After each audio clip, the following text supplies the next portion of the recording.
through family, so I had no choice but to leave. But if I knew this was going to happen, I should have rather suffered the violence, to be honest with you. We've got nowhere at the moment. We've got nowhere to go. It's hard, isn't it? You need a deposit for a start, and some people haven't got deposits. They're trying hardest to find a home and not just put them in the street when they're in the night shelter. MPs will today debate a plan to strip some terrorism suspects of British citizenship, even if it leaves them stateless. The Home Secretary, Theresa May, has put forward the idea as an amendment to the immigration bill, saying it could be applied if an individual is judged to be seriously prejudicial to British interests.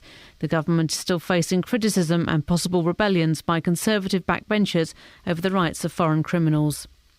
A health centre which had been due to open in November has finally welcomed its first patients. The Wolverton Medical Centre opened its doors on this week after a string of delays, as our Milton Keynes reporter Craig Lewis reports. Furniture that didn't turn up, problems with the lift, and my personal favourite, legal guidelines and building regulations. Whatever that means. Those are among the reasons given by NHS England for delays in the opening of the £2.3 million health centre. But on Monday, it finally opened, offering patients first-class facilities and, I've been assured, somewhere to sit. Specialist army vehicles could be helping flood victims in Somerset by the end of the day after the County Council asked the government for help. Military planners are starting work this morning in areas such as the Somerset Levels, where thousands of acres of land are underwater. More heavy rain is expected over the next few days. And in football, Watford travel to Nottingham Forest tonight for a televised championship match. The weather, mostly cloudy and damp today, with rain or drizzle in a chilly breeze, a high of 7 Celsius. And get the latest news and sport online at bbc.co.uk/3 counties.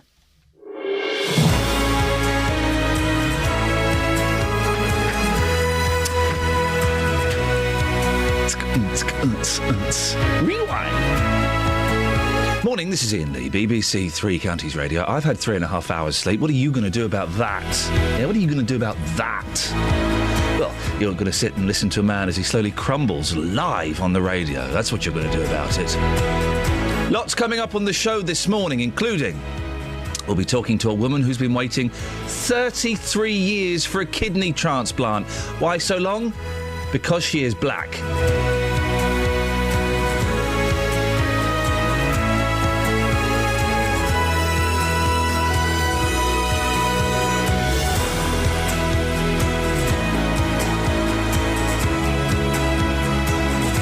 We'll hear from a Luton mum whose daughter is one of 15 people who could be sleeping rough tonight after the closure of their homeless shelter. And do you remember the health centre in Wolverton? You know, the one where the patients had to bring their own chairs and then it wasn't ready and then there was all their... Well, it's open. It's open. Sing hosannas. Facebook.com/BBC3CR. You can send me a text, 81333, start your text 3CR, or you can give me a call, 08459 455 555. Across beds, hearts and bucks. This is BBC Three Counties Radio. What was the lady's name? Is it Nina Pearson? Nina Pearson from the Cardigans. Oh, yeah, the blonde one. Nina Pearson. She still doesn't know that she's meant to be married to me. She still doesn't know that she stole my looks that should have been mine. Yeah. Who are you on about? We're on about this young lady. I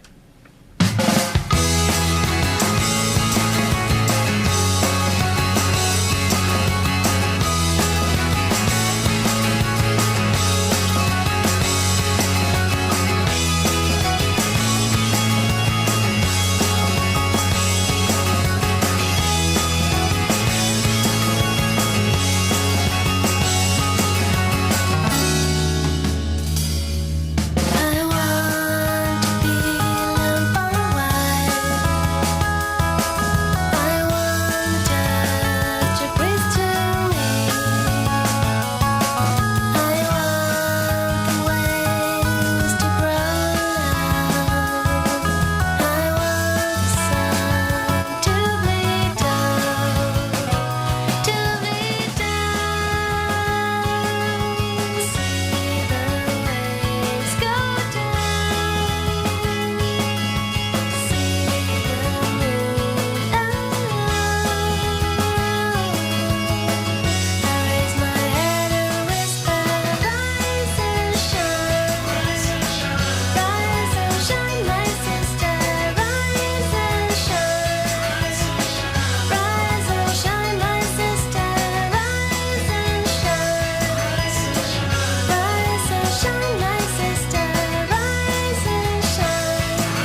This is Iain Lee, BBC Three Counties Radio. Now, a lack of ethnic minority organ donors. There's a sentence. Has left a woman from St Albans waiting for a kidney transplant for 33 years.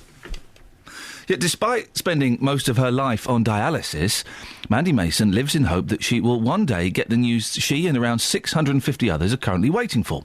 Trouble is, NHS figures suggest 66% of families from ethnic minorities refuse permission for their loved one's organs to be donated when asked at the time of death.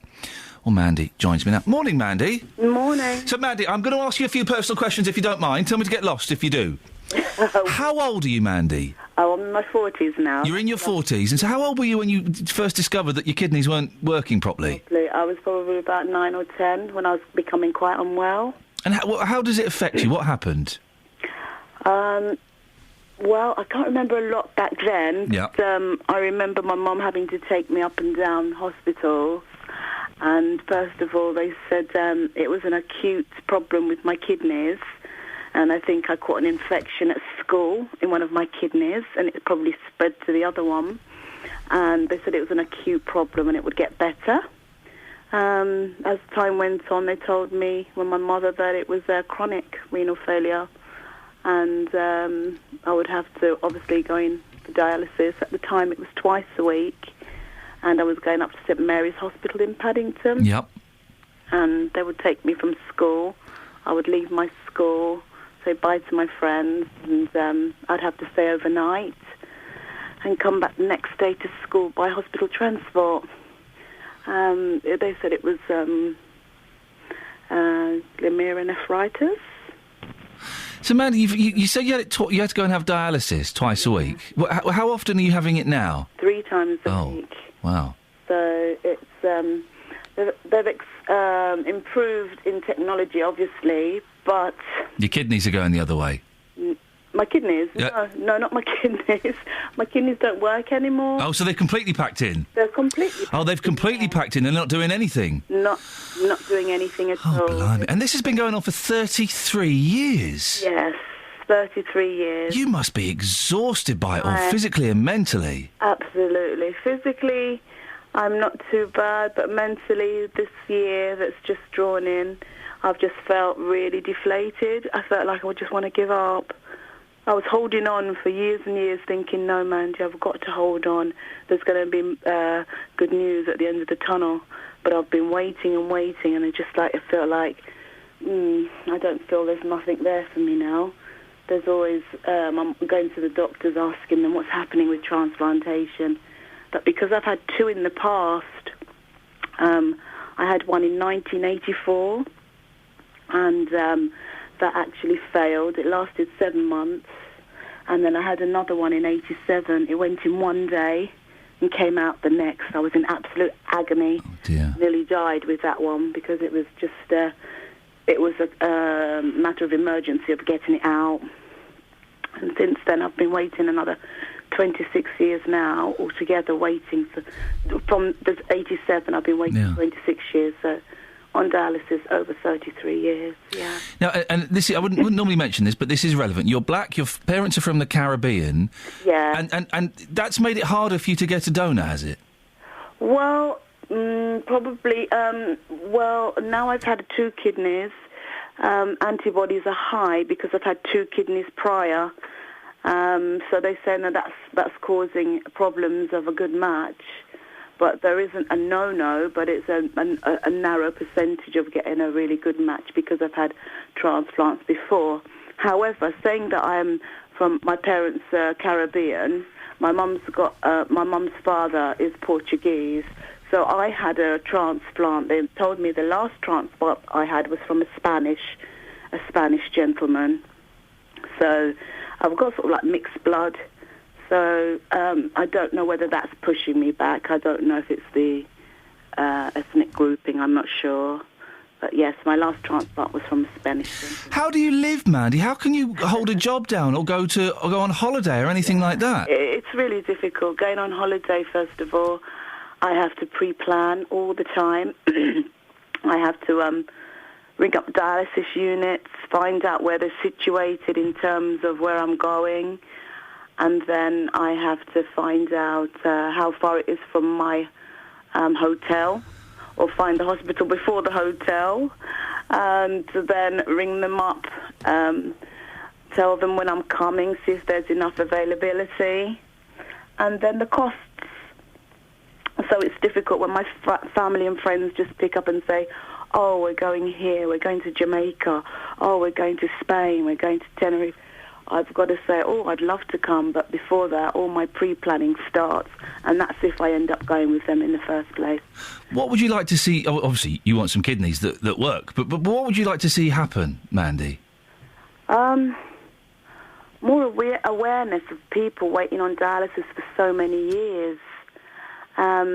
More awareness of really, there's an opt-out system in other countries. I think they should bring it here, really, because there's so many young people on dialysis waiting, like myself. Well, I'm a bit older now, but I was so young as well. And people are getting lost in the system. I see young people coming dialysis, they're so drained and down. And really, in some ways, I want to be like a beacon now to them, and let them know, don't give up, there's still hope.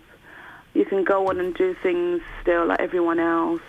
I managed still to go to university, do my pass my driving test, still travel, but with difficulty. But you can live still as best as you can. But sometimes if there's no support out there in terms of, I don't know, government more giving some initiatives to it all. I think that's a big enlightenment, and that should happen a bit more. I think sometimes when we just go to dialysis, we're just lost. We're just left there every week, every month, every year. We're just left, and without, that's it's not our job to be going to dialysis. It's our lifestyle. It's our life, and we have to go. If we didn't have to, we wouldn't be there. But it's like we're just lost in the system. Well, Mandy, listen. I wish you the best of luck. That's all I can say, really. I hope something turns up. Thank you so much. Thanks very much for sharing your story with us this morning. It's Mandy Mason. 33 years on dialysis. Wowzers. 08459 455 555 616. BBC Three Counties Radio. Let's get the travel with Alice. Travel news for beds, cards and bugs. BBC Three Counties Radio. Good morning. There are major roadworks on the M1 Luton Spur in both directions between Junction 10A, that's the Kidneywood roundabout, and Junction 10 for Luton Airport Spur Road. So that might affect you if you're planning to head into the airport this morning. Also on the A1M heading away from London, one lane is closed, and also the hard shoulder is closed because of roadworks that have been going on all night tonight. That's between Junction 6 for Welwyn and 8 for Stevenage. Also a bit of flooding in Tiddington. Sandy Lane is closed in both directions because of flooding between Oxford Road and Old London Road. Kate Mason, BBC Three Counties Radio. Kate, hello, Kate. This is Iain. Hello. What have you done to Alice Glossop? What have you done to her? Hey, listen, whatever it takes to get that break in show business. I'm with you 100%. Well, it's nice to talk to you. Thank you very much. No problem. Ta-ta. See you later. Imagine if she had actually bumped off Alice Glossop and I made a joke about it, and this bit is now being played in court 6 months hence. Oh dear. If this is in court, I apologise for making light of it. I thought she was joking at the time. I have no evidence. I'll move on, shall I? Yeah, probably a good idea. It's 6:17. It's BBC Three Counties Radio. The headlines this morning. On Thursday, the 30th of January, a Hertfordshire woman who's been waiting 33 years for a kidney transplant feels she's got lost in the system. A night shelter in Luton is closing tomorrow, leaving 15 homeless people with nowhere to stay. In football, Watford are in championship action tonight when they play away at Nottingham Forest. The weather, mostly cloudy with rain or showers and feeling cold. 08459 455 555. BBC Three Counties Radio.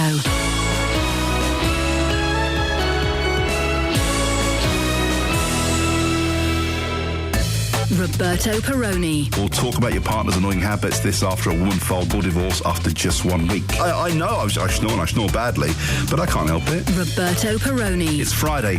Why am I even bothering to go to work today? You've got to. You never know when a dover board suddenly appears in front of you and you've got to dive in. You need a lot of love, a bit of patience to keep a relationship going. Sometimes you have to turn a blind eye. Roberto Perrone. Weekdays from 3 on BBC Three Counties Radio.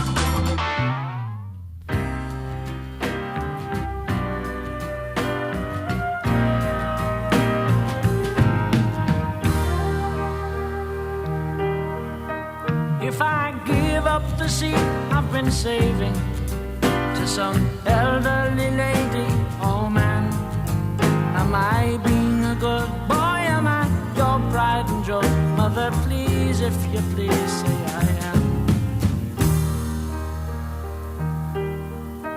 And if while in the course of my duty I perform an unfortunate tape, would you punish me so unbelievably so? Never again will I make that mistake.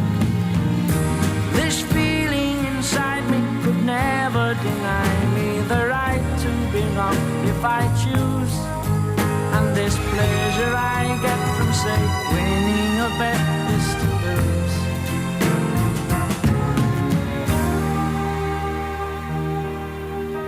When I'm drinking my Bonaparte shandy, eating more than enough apple pies, will I glance at my screen and see real human beings starved to death right in front of my eyes? Nothing old, nothing new, nothing ventured, nothing gained, nothing stillborn or lost, nothing further than proof, nothing wilder than you, nothing older than time, nothing sweeter than wine, nothing physically, recklessly, hopelessly blind, nothing I couldn't say, nothing why, 'cause today, nothing rhymed.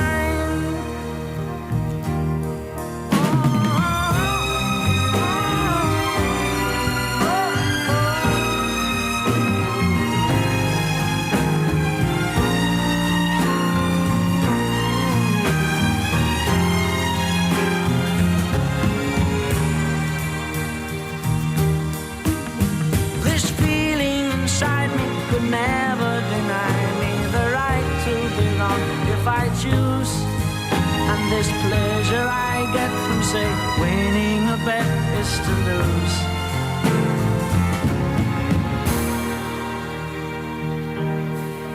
Nothing good, nothing bad, nothing ventured, nothing gained, nothing stillborn or lost, nothing further than proof, nothing wilder than you, nothing older than time, nothing sweeter than wine, nothing physically, recklessly, hopelessly blind, nothing I couldn't say, nothing why, 'cause today, nothing rhymed.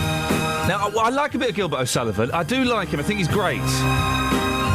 One of the great underrated British songwriters. Right. Hang on, what's he got here? Has he got anything? No? Got anything? No. But we should try and find this song for tomorrow. He did have a single called A Woman's Place. Have you heard this one, Kath? You'd like this, A Woman's Place. I've got the lyrics in front of me, okay? So Gilbert O'Sullivan, A Woman's Place. I can guarantee I probably won't like it. I may be old-fashioned. Oh, here we go. So what if I am? I'm not different to any other man. Oh, I sound like Wally Webb, don't I? Are you singing the lyrics? I'm saying the words. Sing it. I don't know the tune. Can we find it? See if it's on the system. I may be old-fashioned. I may be old-fashioned. No, so what if I am? I'm not different to any other man. I'm not one of those who look for blood from a stone, but I believe a woman's place... Oh, here we go. ...is in the home. Hey! No, I'm not one to kid you. You know it's not my style. I wouldn't want to hurt you, not even for a while. I'm all for a woman who can make it on her own, but I believe a woman's place is in the home. Eating pizza and watching telly? Ooh, baby. Tidying up. Ooh, baby. Some people say anything to rhyme, don't they? I believe I do. A woman's place is in the home. Have we got it on? No. Can you hack in? I'm having a look. What's the song called? It's called A Woman's Place. Tell you when I really like this, deliciously wrong. Yeah. Wives and Lovers by by Bacharach and David. Yeah, we've got that. Have you heard that one? No, I don't know that one. Oh, you've got to hear that Well, let's have Wives. Have you got A Woman's Place? Oh, yeah, I'm downloading it now. Okay, should we do this, and then or should we...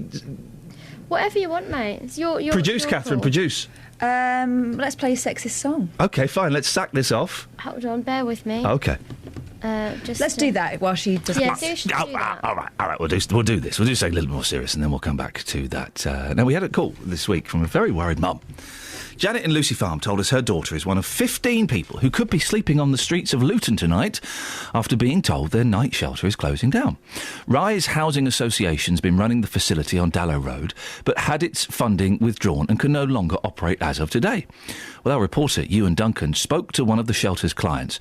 She now has some tough decisions. I've been homeless and I went to the council and all I was getting was like, you have to privately rent. Being two agencies, they're asking for fees, deposits and advance, which obviously we can't afford because we're on benefits as well. What are the advantages of this location? We've got a roof over our head in the nights. It's nice and warm in here. It's nice and friendly. We get tea, we get food. We get basically everything. It's like a home for us. It's like a little family. We've been together now. I've only been here for a short while, but I feel like a part of a family and safe. So we don't have no trouble or anything, no landlords knocking, you have to get out or anything like that. Whereas when you go to the council, they refer you to shelters and places.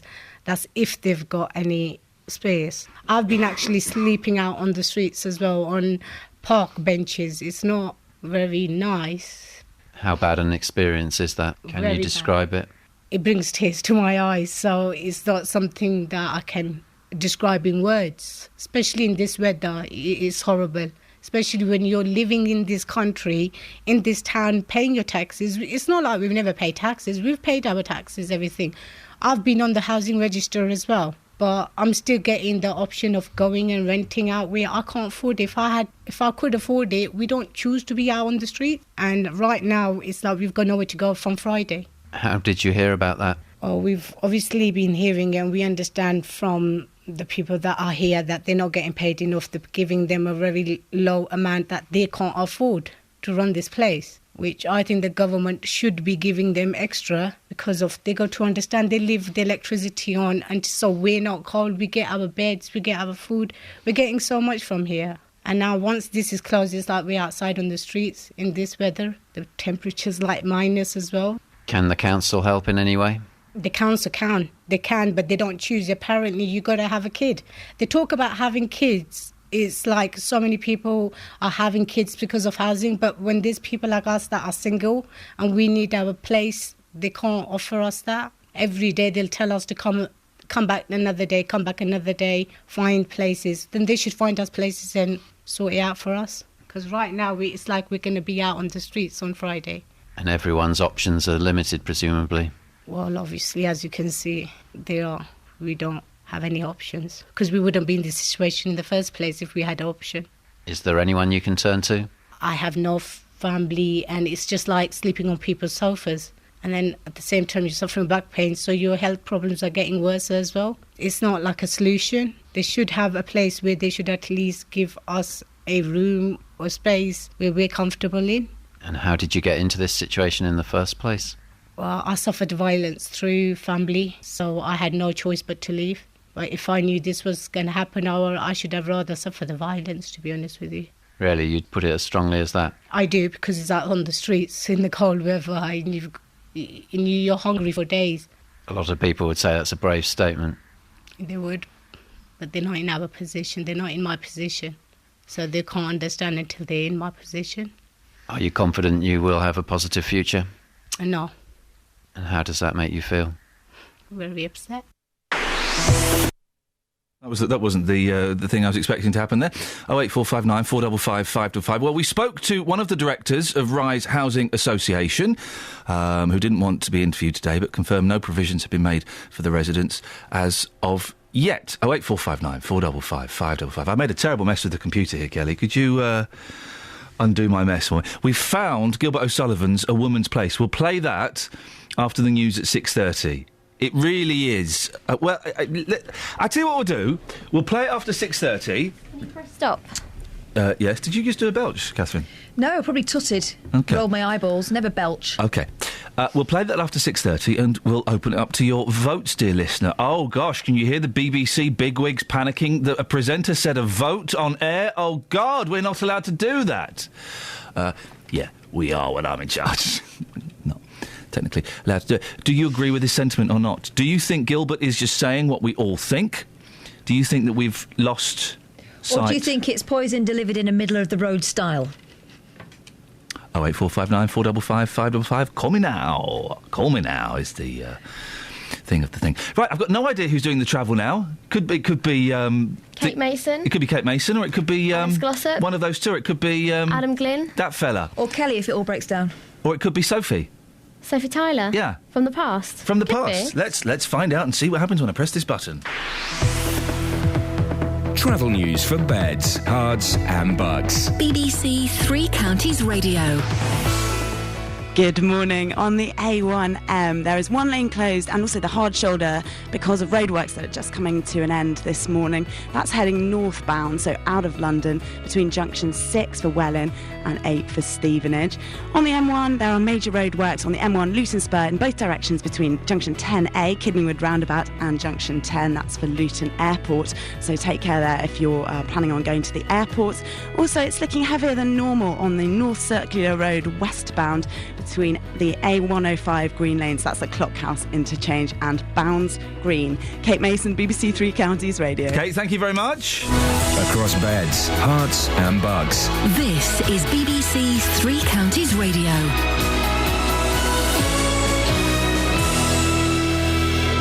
It's 6:30. I'm Jane Killick. A woman from St Albans is calling for more ethnic minorities to join the organ donation register. The lack of black and Asian organ donors has left Mandy Denise waiting 26 years for a kidney transplant. 15 people face being thrown out on the streets from tomorrow with the closure of a night shelter for the homeless in Luton. The premises in Dallow Road has been run by Rise Housing Association, which says it's had its funding withdrawn. The Wolverton Health Centre has finally welcomed its first patients after a string of delays. It was originally due to open in November, but problems with the furniture, the lift, legal guidelines and building regulations kept the doors closed. The weather, another cloudy and damp day with rain or drizzle and a high of 7 Celsius.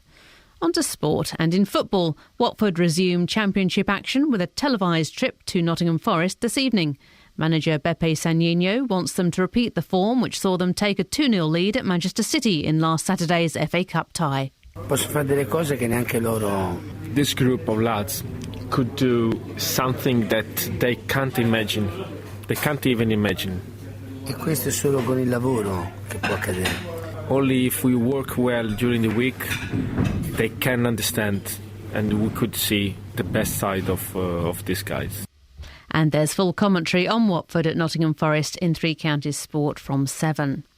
Meanwhile, Italian team Genoa are reporting that Watford have signed their Hungarian midfielder Daniel Toza on loan until the end of the season. Manchester City are back on top of the Premier League after achieving a 5-1 victory over Tottenham at White Hart Lane. Spurs were down to 10 men after defender Danny Rose was sent off. Chelsea are 3 points behind the leaders as they were frustrated by West Ham in a goalless draw at Stamford Bridge. Aston Villa came from 2-0 down to beat West Brom 4-3 at Villa Park, and Sunderland moved out of the bottom three with a 1-0 win over Stoke at the Stadium of Light. BBC Three Counties News and Sport. I'll be back with a full bulletin at 7. Across beds, hearts and bucks. This is Iain Lee. BBC Three Counties Radio.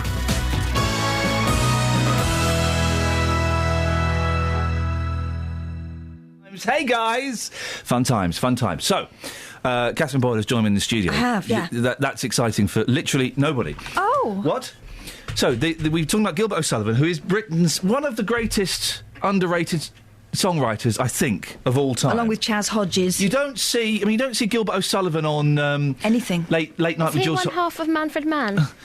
You see, this is the problem. Now, wasn't he in Dick Turpin? Who was in? No, that was Richard O'Sullivan. I know, Richard O'Sullivan. I did his 70s joke. I used to like Dick Turpin. Yeah, and Man About the House. Richard O'Sullivan, as far as I know, he's you don't see him anymore because he's befuddled. No, he's not dead. I don't think he's dead. I think he might be.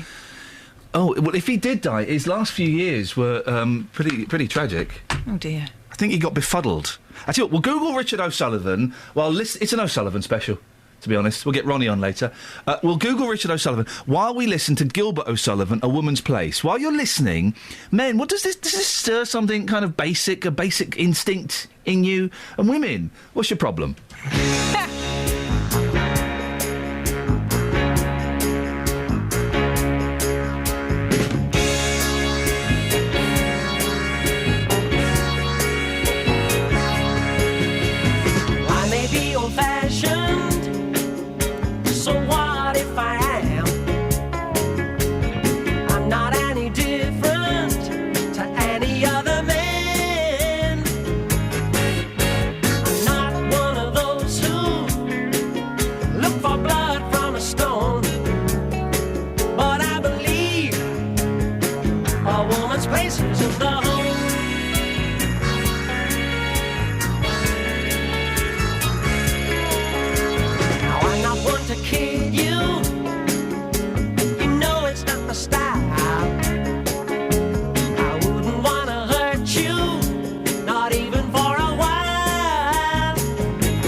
How you feeling, Kath?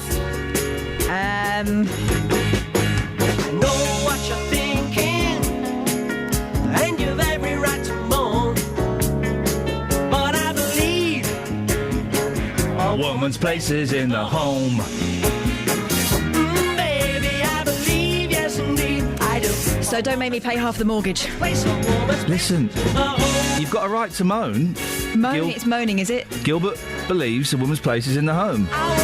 Good for Gilbert. I think his place is in the 70s.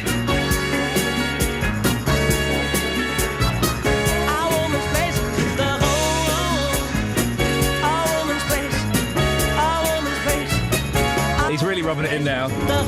Yeah. Setting it to music doesn't make it any less wrong. Our woman's place is in the home. It sounds so nice. If you just listen to the music. It's a great song. I'd quite like to go home. I bet on Amazon I can get the best of Gilbert O'Sullivan for a penny. Is that paying postage as well? Now, of course my tongue is slightly in my cheek, but maybe he's got a point. Maybe he's got a point. And we've talked about this before, about how people fall into gender-specific roles naturally, which would imply there is something inherent within us that makes you lot want to clean. You girls love ironing. No. Well, we've had this. Yes, you do. This girl doesn't. That there is something genetic within us. It's inherent. So why am I the spider seer-offer in my house? Is my husband less of a man? But if there was a dinosaur, your husband would kill You've that. thrown me to it. Yeah. We've been in a scenario where I've been being chased by a mad chainsaw man. I told you. He threw me to the chainsaw man. Can we... To protect himself. Can we get Just out on this, okay? Let's get Justin to go around and simply ask, do you agree with Gilbert O'Sullivan? Is a woman's place in the home? Yeah. Can we actually get him to do Justin that? will do that, yeah. Well, yeah, fair. I think he's got a good point. We'll get Justin on in a little bit and we'll put that to him to do that. Now, wouldn't most of us like to be at home? I've said to my wife, if she earned significantly more than me, I would jack this nonsense in at a moment's notice. Unfortunately, you and I made a vital mistake. Yeah. by marrying people who were hot but not rich. Yeah, that was the big flaw in our plans. 08459 455 555 if you want to have your say. I know it's 24. I feel we can have this conversation because Jim Davidson won Celebrity Big Brother last night. A year after famous camp homosexual comic Julian Clary won it, Jim Davidson wins it. And I met him last night. He's a very nice bloke. And I almost forgave him for making my sister cry in the early 2000s. He was having problems then, though, wasn't he? He was having problems. And I like to think that people can overcome their problems and can change. I think they can. And maybe he has. He was very nice. Said very nice things about my shoes last night. Oh. Eh? Maybe he's just played a game then. Or maybe, we're hearing a lot of it in the papers, maybe 1976 is back in fashion. I just don't know. I think what we're hearing in the papers is 1976 is very much not in favour at the moment. 08459 455 555. All legal cases to one side. A woman's place. Is it in the home? Yes or no? Dionne Warwick has a few sisterly words of advice. Do you want to listen to that now? Yeah, I think you should hear it. So what's this then? It's kind of Katie Hopkins' views set to a slightly bossa nova beat. Can I play this? I'm going to ask you, because it is 2014 and I am a gentleman. While this is playing, can I give you a bum a slap? I really wouldn't try it.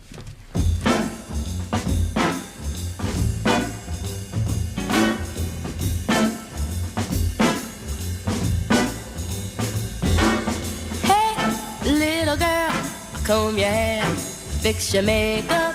Soon he will open the door. Oh, don't think because there's a ring on your finger, you needn't try anymore. For wives should always be lovers too. Run to his arms the moment he comes home to you.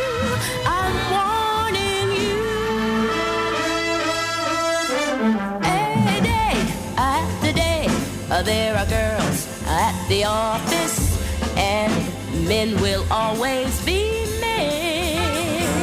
Now don't send him off with your hair still in curlers. You may not see him again. For wives should always be lovers too. Run to his arms the moment he comes home to you. He's almost here.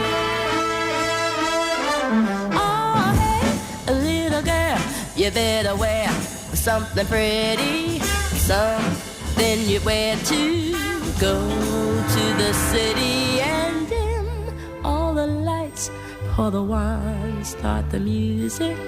Time to get ready for love. It's time to get ready. Time to get ready. Time to get ready for love.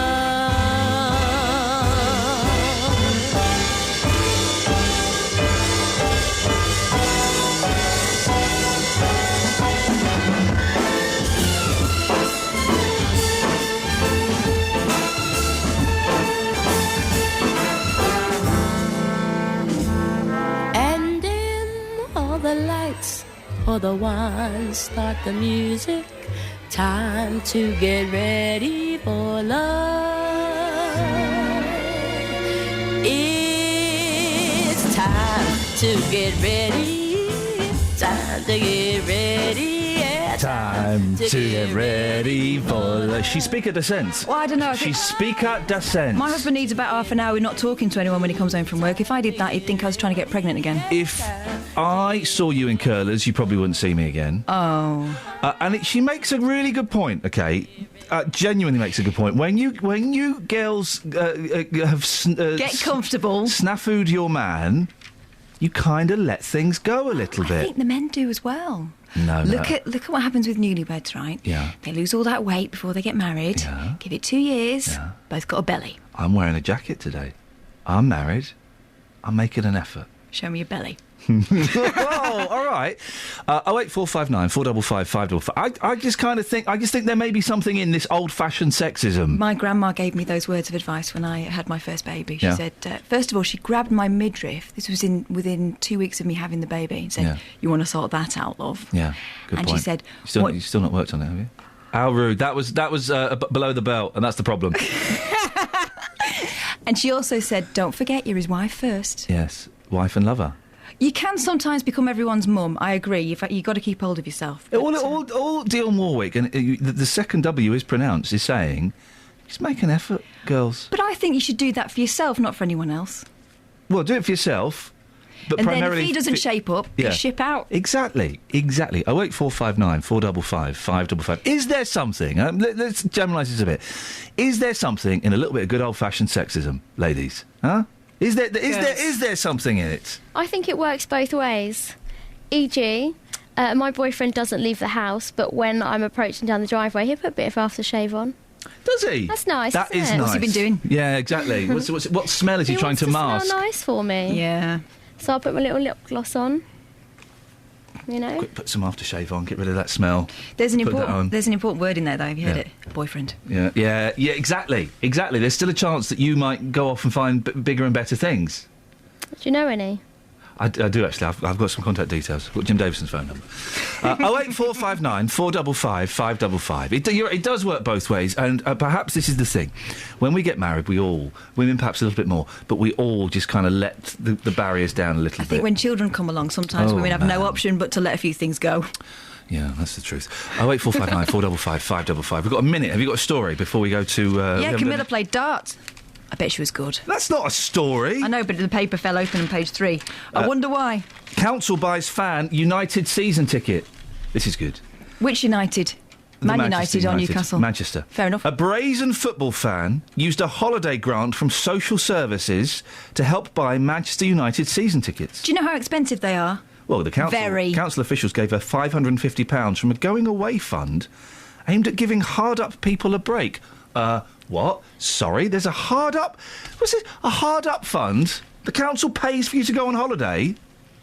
The 33-year-old, who is believed to have received the grant twice, £1,100, used the money from the council to partly pay to see all of United's games at Old Trafford, where season tickets cost between £500 to £950. Don't blame the player, blame the game.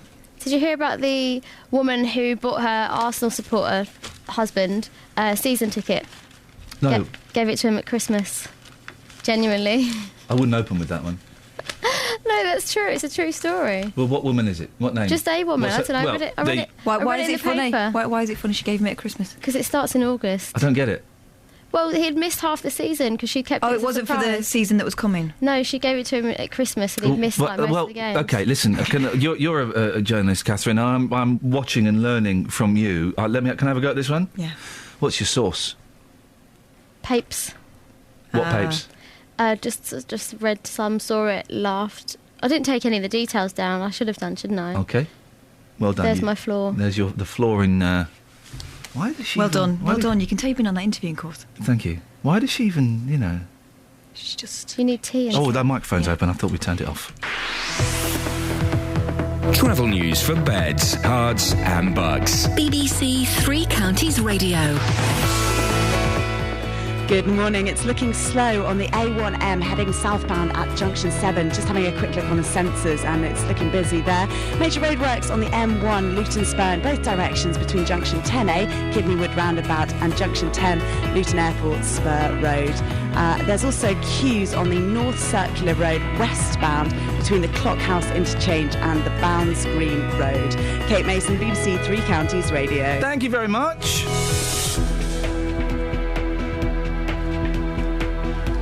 Right, 6:46. It's Thursday the 30th of January. I'm Iain Lee. These are your headlines on BBC Three Counties Radio. A Hertfordshire woman who's been waiting 26 years for a kidney transplant is calling and feels she's lost in the system. A night shelter in Luton is closing tomorrow, leaving 15 homeless people with nowhere to stay. In football, Watford are in championship action tonight when they play away at Nottingham Forest. 08459 455 555. Let's get the weather news now. It's Sarah Thornton. Beds, Herts and Bucks weather. BBC Three Counties Radio. So Thanks very much indeed. Hello, very good morning to you. Difficult day to pin down a lot of detail today, but actually I think I can give you a headline that'll sum it all up, which is that it'll be cold and damp. We've got some showers around as we go through the day today, but some drier interludes too. We start with temperatures across the 3 counties just hovering not far above freezing, 1 or 2 Celsius. Not quite as cold as actually was forecast, but it is cold enough that you'll really notice it when you step out the door this morning, although not too much in the way of scraping of the ice. Just watch out on really, really sheltered spots for a touch of ice here and there. But actually, we're looking at quite a bit of showery activity at the moment, and we'll keep it through the day today right across the 3 counties. As is the nature with showers, there will be drier interludes, and actually potentially a touch of brightness coming through just later this afternoon. Still got that easterly wind, nagging northeasterly, easterly wind, which is making it feel quite raw. And on the thermometer after that chilly start this morning, temperatures only getting as high as 5, maybe 6 Celsius. So not a pleasant day. Perhaps the rain not quite as persistent as yesterday's rain, but I think cater for those showers right the way through until this afternoon into the evening. They'll start to die away though through this evening, and then tomorrow we'll have a dry start. Again, another chilly start. A little bit of mist and fog as well. In the afternoon, we've got some wet and windy weather sweeping towards us from the west, with us about 2 or 3 o'clock actually, just into western stretches of the 3 counties, and then spreading across us as we go through the afternoon. We'll keep it right the way through the evening. That rain will be quite heavy, and it will be windy as it comes through. The winds will switch direction though through this weekend, and actually Saturday morning, the last little bits and pieces of rain around, then things clear up and cheer up for the weekend. Temperatures starting to recover a touch too, up to 7, maybe 8 Celsius, and largely dry through the weekend with a touch of brightness coming through. Ian. Thank you very much indeed.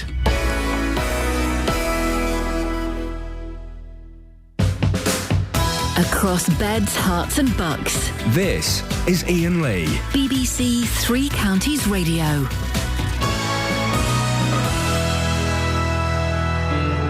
After the drama in the FA Cup, Watford take the lead at the Etihad Stadium. Troy Deeney makes it 2. It's back to the league for the Hornets. Manchester City progress to the 5th round of the FA Cup. Tonight they travel to a Nottingham Forest side who are unbeaten since November. The perfect delivery from the Guggen. Hear all the build-up, uninterrupted commentary on the game and all the reaction with 3 Counties Sport. The perfect bullet header from Gabriel Angelo at the far post. Watford away to Nottingham Forest tonight from 7 here on BBC 3 Counties Radio. Morning, this is Iain Lee, BBC 3 Counties Radio. I've got the B team with me this morning. Wow. Wait, hey? All right. Whoa. I was being nice. Got the C team with me this morning. Ooh. Catherine Boyle is here. Justin Dealey is there. Morning. Kelly Betts is there. Hello. Now, Justin. Yes. I'm excited today. Why? Because you put in a request earlier on. Yeah. About the Beatles. Yeah. Oh, yes. Yes. That's on the way a bit later on. We've got the Beatles coming in today. That's exciting. And so what we're doing is today we're having the Beatles in, and tomorrow we're celebrating the Beatles. Yes. Why are we doing it that way round, Kels? Because they were due to come in on Friday, but they couldn't get it off work. And no one does dress up Thursdays. Okay, all right. Yeah. So we're dressing up as the Beatles tomorrow. That's very true. Which I may or may not be taking. Now, here's something I think you'll like. Gilbert O'Sullivan, one of Britain's greatest underrated songwriters. Wonderful. Ever interviewed him?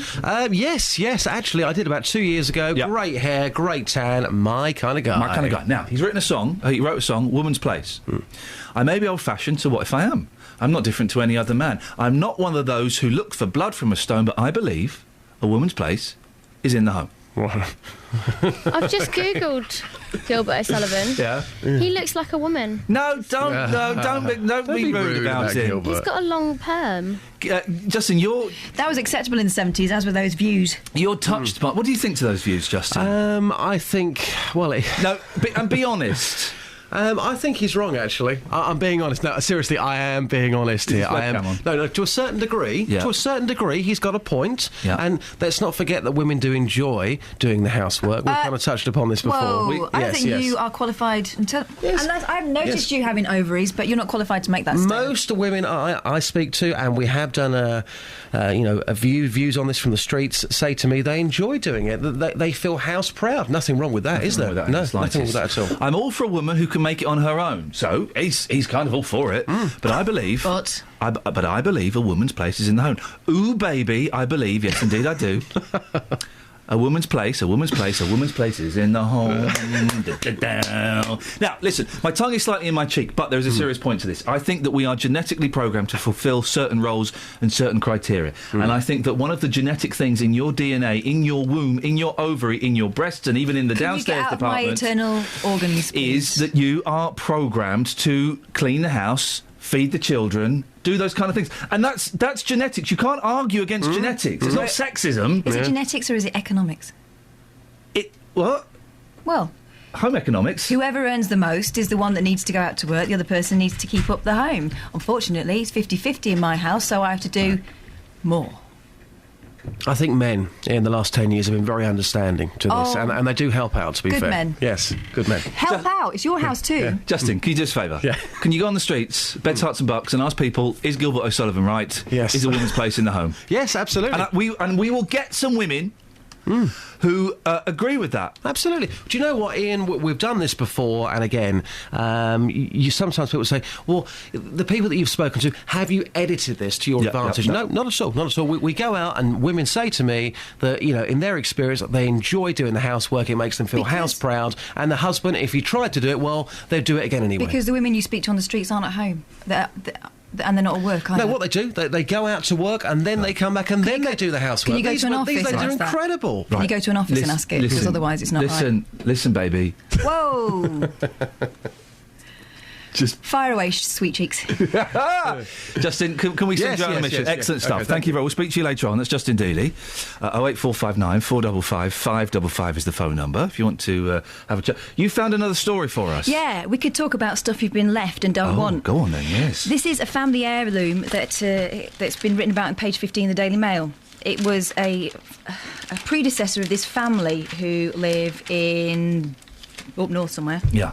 In a big old house where they've got room to store rubbish like this. Yes. He left them. Well, they were left his head in a hat box. What? Yeah, one of their ancestors was hanged, drawn, and quartered, and after the hanging, drawing, and quartering, they removed his head from a spike, stuck it in a hat box, and they've got it in the house. I know what hanging is. Yeah. I know what quartering is. That's when you have a limb tied to a different horse. There are 4 horses, and they pull you. No, you just get cutting. Oh, you go get cut. And then they pull your innards out while you're still alive. Well, then what's a drawing? Is that the horse? That's when they draw your innards out while you're still alive. But you've been hanged, so you're dead. No, just before you die. No, it's hanged. No, you're not dead. That's the point. Hanging would kill you. No, I don't know if you know that lack of oxygen or the swift breaking of the neck. They hang you to the point of death. Then they bring you back. Oh. Then they do that to you. Then they let you watch as they pull your innards out. So hang on, and in some cases chop your whatnot off. Ooh. But the drawing is when they pull your innards out. Yeah. And then they quarter you. Cut you in bits. Blimey. Nasty. That is nasty. That's good as smart, isn't it? That is very, very nasty. 08459 455 555.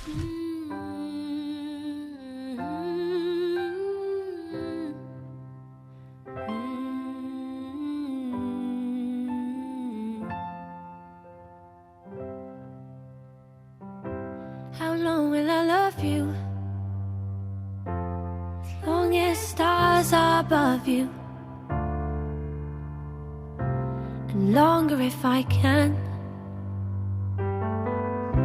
How long will I need you? As long as the seasons need to follow their plan. How long will I be with you? As long as the sea is bound to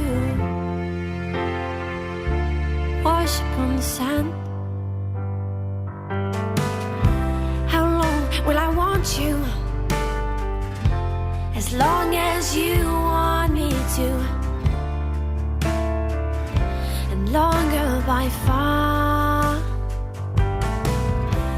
How long will I hold you?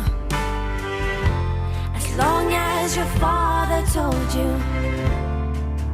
As long as you can. How long will I give to you? As long as I live through you. However long you say. How long will I love you? As long as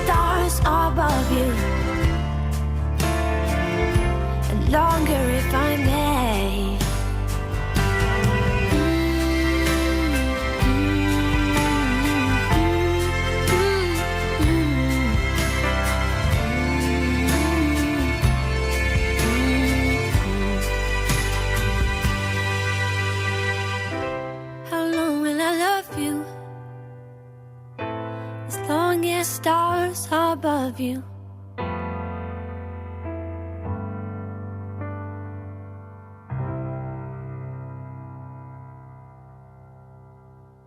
Well, that's a very pretty song, isn't it? Isn't that pretty? You like that one, Kelly? It's a pretty song. Do you know Ellie Goulding, who you just played, is an introducing artist? From Bed Tarts From and... Hereford and Worcester. So not in our... No, not in our patch, but still through the same tool that we use. We normally only mention BBC Introducing on a Friday. Let's give it a little plugging to now. What was us having 40 seconds to fill? Okay. Well, this one's a very special one. Oh. This Saturday, a band called Room 94. Oh, I love those guys. Over. I've They're got very all pop their punk, 7 inches. I bet you have. Yes. There's 4 of them in the band. They're very good, very pop punk. They're taking over, so they're playing all of their own music this Saturday. Really? Hashtag, I don't know if you're down with the kids and Twitter, Yeah, but you can come up with a hashtag, and the more people that talk about that hashtag, the more chance it's got trending. Right. The other night we were trending second in the UK with hashtag Room 94 Takeover. Second to what? Second to anyone else. But what was ahead of you? That is relevant. Because if it was like bum cakes or something, something trivial. Yeah. No, I think it was something good. Okay. And so they're going to be on Saturday, presented by Gary Floyd, of course. No. They're presenting. We're throwing out the rule book. And Gary Floyd. And Gary Floyd. Room 94 are presenting. Saturday, 8 o'clock? Yes. Thank you very much, Kelly Betts. It's 6:59. Travel news for beds, cards and bugs. BBC Three Counties Radio.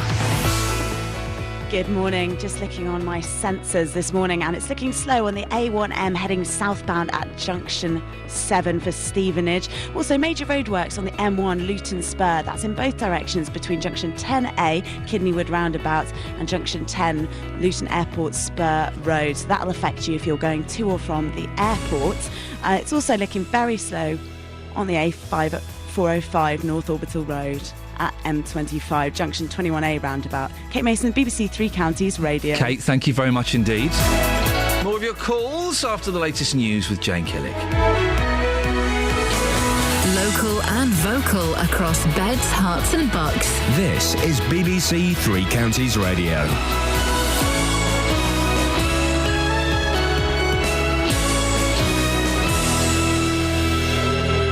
It's 7 o'clock. I'm Jane Killick. The headlines. A Hertfordshire woman's waited 26 years for a kidney transplant. A homeless shelter in Luton is closing. And the new medical centre in Wolverton is finally open. BBC Three Counties Radio. A woman from Hertfordshire who's waited 26 years for a kidney transplant is calling for greater awareness. The NHS says, on average, a black or Asian person will wait a year longer than a white person for a transplant, as many ethnic communities don't give permission for their relatives' organs to be used. Mandy Denise from St Albans, whose family comes from the Caribbean, says years on dialysis are wearing. There's so many young people on dialysis waiting, like myself. Well, I'm a bit older now, but I was so young as well. And people are getting lost in the system. I see young people coming dialysis, they're so drained and down. 15 people face being thrown out on the streets from tomorrow with the closure of a night shelter for the homeless in Luton. The premises in Dellow Road has been run by Rise Housing Association, which says it's had its funding withdrawn. These homeless shelter users face some difficult decisions. I suffered violence through family, so I had no choice but to leave. But if I knew this was going to happen, I should have rather suffered the violence, to be honest with you. We got nowhere at the moment. We got nowhere to go. It's hard, isn't it? You need a deposit for a start, and some people haven't got deposits. They're trying hardest to find a home and not just put them in the street when they're in the night shelter. Foreign-born terrorism suspects could be stripped of their UK citizenship under plans announced by the Home Secretary. Theresa May wants to be able to use the measure on people deemed seriously prejudicial to British interests. A jury has heard how a young man was fatally punched outside Escape in Milton Keynes. Joseph Kent had been out for the night last January, celebrating his wife's birthday. Lee Agnew reports. The court was told that Mr Kent was in a queue outside KFC when he got into a confrontation with 3 men who'd insulted his wife. During the fight, the 24-year-old was punched twice in the head, the second punch causing the fatal injury. 25-year-old Samir Boston from Middleton is pleading not guilty to manslaughter. Both Boston and 22-year-old Hamza Noor from Wembley plead not guilty to assaulting one of Mr Kent's friends. The case continues. Specialist army vehicles are being sent to Somerset to help areas which have been badly affected by flooding. The county requested help as more heavy rain is expected over the next few days. A health centre in Wolverton has finally opened after months of delays. It was originally due to open in November, but problems with the furniture, the lift, legal guidelines and building regulations kept the doors closed. The pop star Justin Bieber has been arrested and charged for the second time in a week. He's accused of assaulting a limousine driver in Toronto in December. And in football, Watford travel to Nottingham Forest tonight for a televised championship match. The weather, mostly cloudy and damp with rain or drizzle in a chilly breeze with a high of 7 Celsius. And get the latest news and sport online at bbc.co.uk/3 counties. Thank you very much, Jane. Morning, 3 minutes past 7. It's BBC Three Counties Radio. I'm Iain Lee. Lots to talk about this morning, including we've already spoken to a woman who's been waiting 26 years for a kidney transplant. She feels as though she's been forgotten. What are your stories around this? We'll be hearing from a Luton mum whose daughter is one of 15 people who could be sleeping rough tonight after the closure of their homeless shelter. And remember the health centre in Wolverton? The one where patients were going to have to bring their own chairs? The opening was delayed by, 2 months, 3 months, something like that? Well, it's open! Facebook.com/BBC3CR. Send me a text 81333, start your text 3CR, or you can give me a call 08459 455 555. Across beds, hearts and bucks. This is BBC Three Counties Radio. So on the Facebook page, we're going to put the lyrics to Gilbert O'Sullivan's A Woman's Place is in the Home. Now, my tongue is slightly in my cheek. But there is something genetic in us, isn't there, that kind of predetermines our how we interact and react with the world around us. Now, my boys have never watched a film with guns in, yet they run around pretending they've got guns, or they call them gums. Daddy, help me build a gum, I want to kill you. So he said the other day, I said, I'm not going to do that. Why? Well, I don't really like gums. And I don't want you to kill me. Help me build a gum that will so I can kill you. It's out of Lego. I mean, it's not got particularly advanced equipment. And girls, I was speaking to a mum of a girl the other day. They like dressing up in pink and playing with fairies. Yeah, but if you've got stuff in the house, they'll play anything. No. My kids like to sword me. Yeah. Huh? That's not very princessy, is it? But they dress up as princesses, don't they? They do, but and they the also boys... dress up as doctors. Because we've got doctors' coats in the house. OK. It's well, what the boys... But the boys have been in contact with princess costumes and they don't dress up as princesses. Do you know what? They've seen Frozen. When little boys come to our house, do you know what they play with? Pushchairs. Yeah, because they're pretending to be modern men. Yeah, because they're there. They'll play with whatever's there. Well, they're willies most of the time. That's the problem. True, that's always there. That's the problem, you see. Facebook.com/BBC 3CR. Do you know what? We might have a little chat about Big Brother as well last night. Jim Davidson won it. Jim Davidson won Big Brother. I know, isn't that incredible? We might talk about that a bit later on if you want to give us a call. Now, a lack of organ donors has left one St Albans woman waiting 26 years for a transplant. Mandy Mason admits she's losing hope of getting that all-important phone call. She feels that she and many others have been put on dialysis and forgotten about. This is what she had to say earlier on in the show. Physically, I'm not too bad, but mentally, this year that's just drawn in, I've just felt really deflated. I felt like I would just want to give up. I was holding on for years and years thinking, no, Mandy, I've got to hold on. There's going to be good news at the end of the tunnel. But I've been waiting and waiting, and I feel like I don't feel there's nothing there for me now. There's always, I'm going to the doctors asking them what's happening with transplantation. Well, Gertch Randauer is Professor of Public Health at the University of Bedfordshire. Gertch, can you understand Mandy's despair? Absolutely. Sadly, Mandy's plight is far too frequent. She probably doesn't feel any consolation in this, but she is still alive, whereas sadly in this country 3 people a day die waiting for a transplant, and we need to do a lot more about it. Do we know, Gertch, how many people are waiting for organ transplants at the moment? Is there a figure?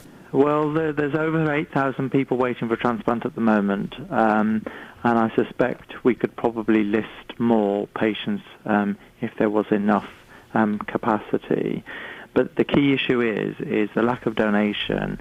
in this country, much like others, is because the public aren't aware that there is such a shortage of organ donors, and what we need to do is to work with the communities, with the public, to raise that information level so that everybody is aware that organ donation can only take place if families discuss organ donation and they let their loved ones know their wishes. So I would say to all your listeners, be you an employer, get your employees to talk about it. If you're a school teacher, get your kids to talk about it at school, universities to talk about it.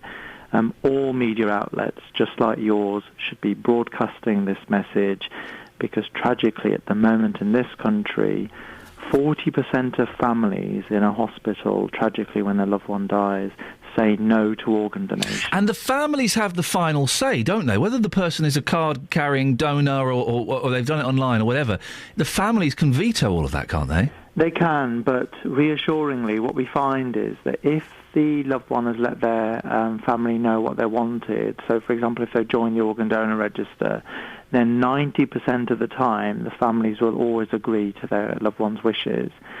Whereas if the loved one's wishes are not known, then families do tend to say no, which is why it's so important that during our everyday lives, we need to find the space, the time to have this conversation around organ donation. You know, I know it's not the sort of thing you want to discuss at your dinner table, thinking about your own end of life and what's going to happen to your body parts, but we need to, because ultimately people are dying. We can do something about it, and what I always get people to think about is if you needed a transplant or one of your loved ones needed a transplant, the chances are you would agree to it. So I think, you know, as a society, we can do something about this. We don't need to rely on the NHS, so we can do our own things. We can produce podcasts, we can go on YouTube, Twitter, Facebook, whatever it is, and get people talking about organ donation. Another problem, or not necessarily in Mandy's case, is that apparently there's a real taboo about organ donation amongst some ethnic minorities. Is that right? I think there's a taboo in that people don't know what organ donation involves.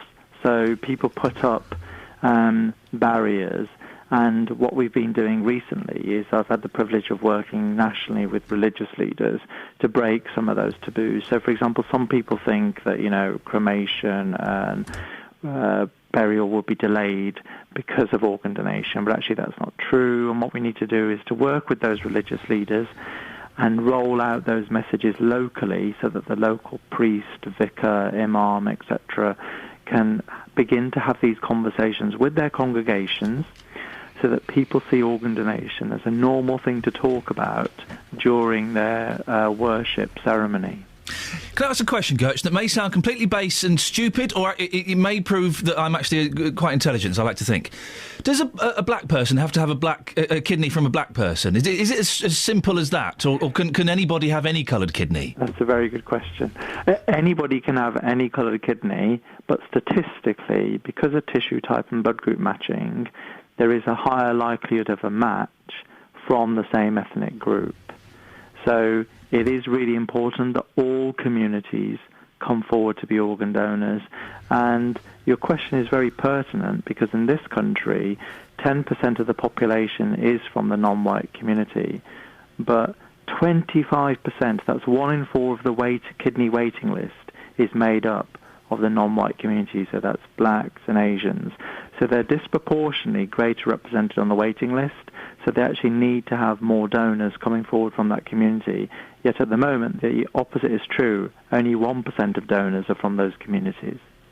Is there not something... It costs £35,000 a year or thereabouts if someone's on dialysis. Is there no way we can get a financial incentive for people to donate organs? Well, I wouldn't rule that out, but there's no evidence in any country in the world to suggest that's ever worked. And obviously, being an academic, I tend to rely on evidence. Damn you and your facts, Gertch, for goodness sakes. But let me go back to evidence. If you look at the countries that have done really well in organ donation, so you've got your Spain, Croatia, who've both now got family consent rates of 80%, what they do is they have a culture in their country that having a conversation about organ donation is a normal thing to do. So if you like, it's odd if you've never discussed organ donation in those countries. So their media, going from your local newspaper to the national, to the local radio stations, the national, to the schools, the colleges, universities, the football teams locally, the cricket teams, whatever it might be, they all, at least once a month, will feature something around organ donation, talking about, the lives that have been saved, talking about the gifts that people have made. And so, if you like, subconsciously, in those countries, organ donation is a natural thing to talk about. And what we need to do is to move to that kind of culture and social norm very quickly in this country, and the public can do it. We all use social networks. We all work or study in places where we bump into other people, and we need to try and have these conversations so that we can ultimately save other people's lives, and who knows, you or your loved one might benefit from a transplant. And also, it's easy, if you want to register, it's easy. Last time we did this, which feels particularly recent, but we did talk about this a while ago. I signed up online. It took 30 seconds. If that, yes, absolutely. organdonation.nhs.uk. Gertz, thank you very much for your time. Nice to talk to you. Gertz Rendau, Professor of Public Health at the University of Bedfordshire. If you were listening, Catherine, I asked that question. 08459 455 555. Across beds, hearts and bucks. This is Iain Lee. BBC Three Counties Radio. Fun times. Fun times at Ridgemont High. That's a film, isn't it? Is that a film? Something like that.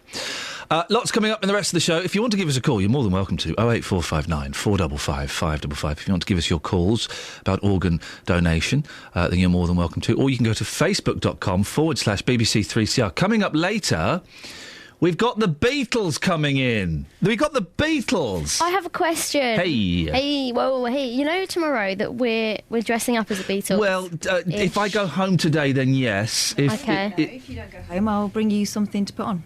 What are you going to bring me? Wig. The Beatles didn't wear wigs.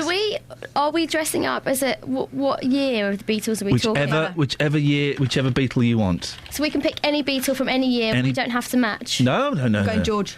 George, what year? 70s George, hippie George. Okay, with the perm? With the handlebar tash. George, surprisingly, George had the worst haircuts post-Beatles of any Beatle, even worse than McCartney's mullet. He went a bit 80s, didn't he? Yeah. Lindsay Buckingham. Yeah, it's pretty unpleasant. If you do go home, what Beatle are you going to be? I'm going to be Paul from 63.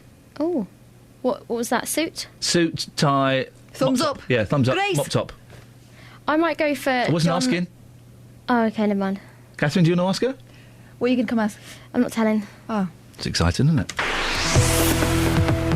Travel news for beds, cards and bugs. BBC Three Counties Radio.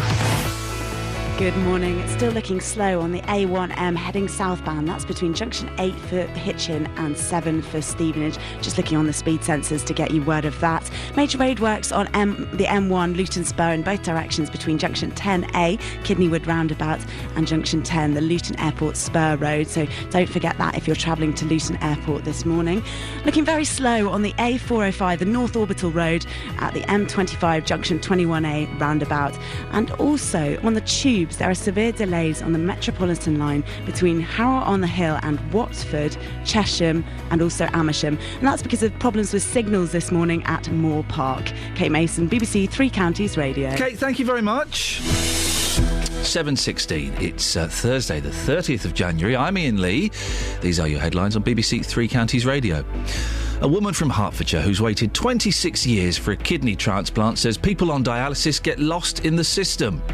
A night shelter in Luton is closing tomorrow, leaving 15 people homeless with nowhere to stay. In football, Watford are in championship action tonight when they play away at Nottingham Forest. The weather, mostly cloudy with rain or showers and feeling blooming cold. 08459 455 555. You better call quick, otherwise the next voice I'll speak to is Dennis in Dunstable. BBC Three Counties Radio.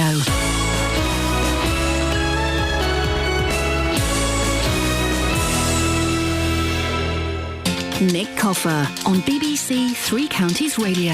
Every weekday between 12 and 3, I'm here with a little bit of celebrity. My geography teacher at school resurrected a jazz standard song, which was Won't You Come Home, Bill Bailey. It made me dedicate myself to trying to be better. I always felt that wasn't quite good enough. Expert advice. Absolutely, you've got it. You've nailed it. I am so happy. Thank you. And loads of really great music. Nick Coffer, weekdays from 12 on BBC Three Counties Radio. Across beds, hearts and bucks. This is Iain Lee. BBC Three Counties Radio.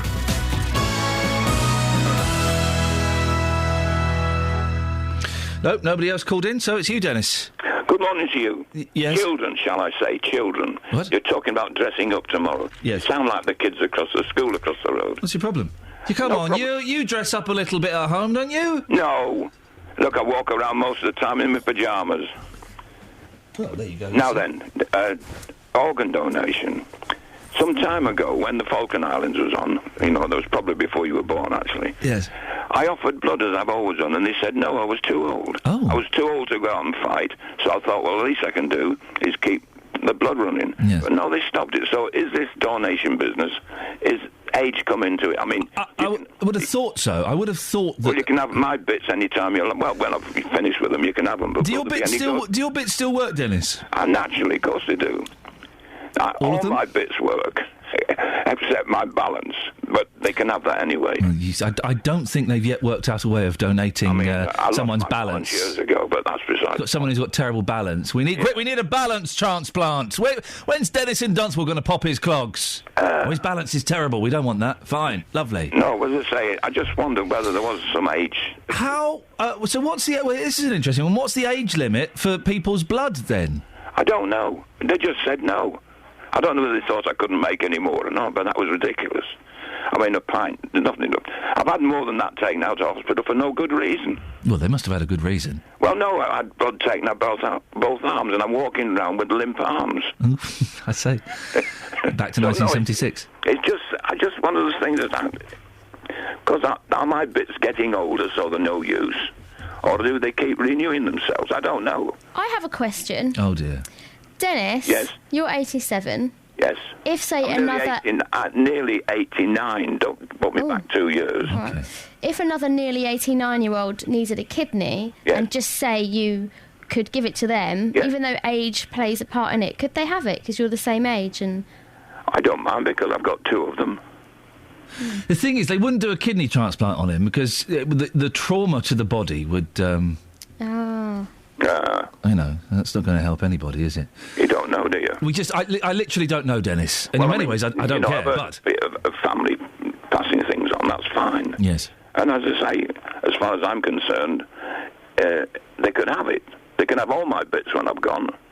It'll save them burying me. Well, there you go, Dennis. Thank you very much indeed. 08459 455 555 is the telephone number. There's not really an argument for not donating stuff, is there?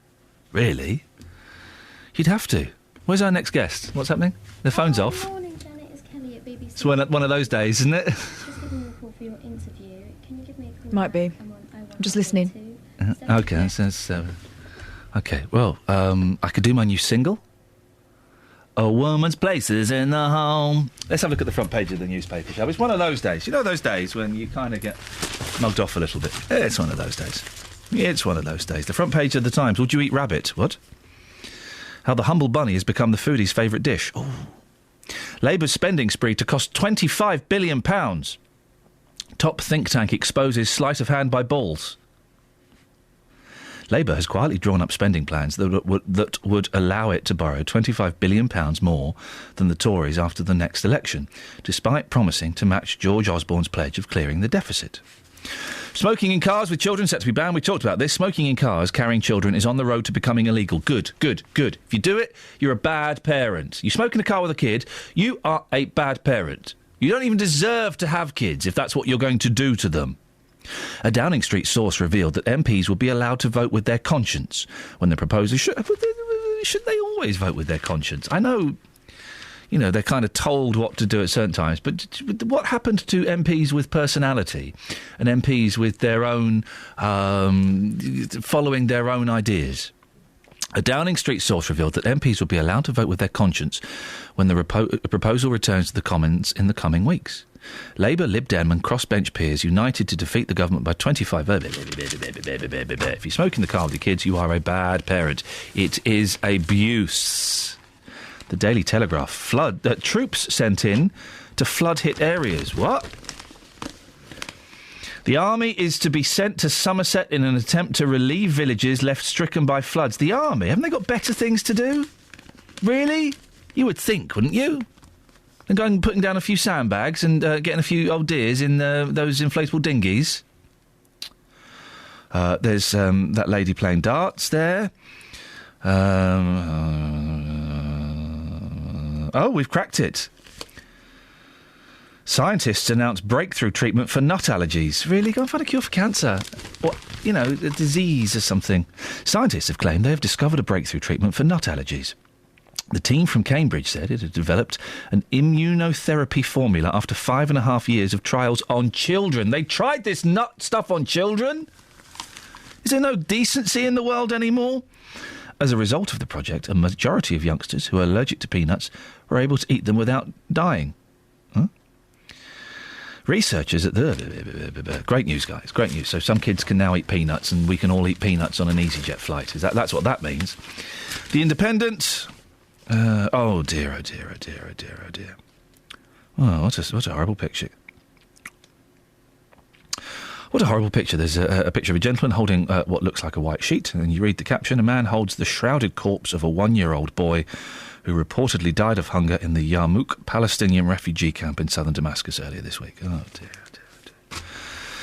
Let's do one more, then we'll speak to Jan. The Guardian. Bank warning to Scots over keeping the pound. England's women win Ashes. The Met... not a lot, really, to be honest. Jan's in Luton. Morning, Jan. Morning. Jan, what you got for me? Well, I just switched on and caught the end of your conversation about your discussion about organ donation. Yeah. Oh. Sorry. You should donate that cough to somebody. Yeah.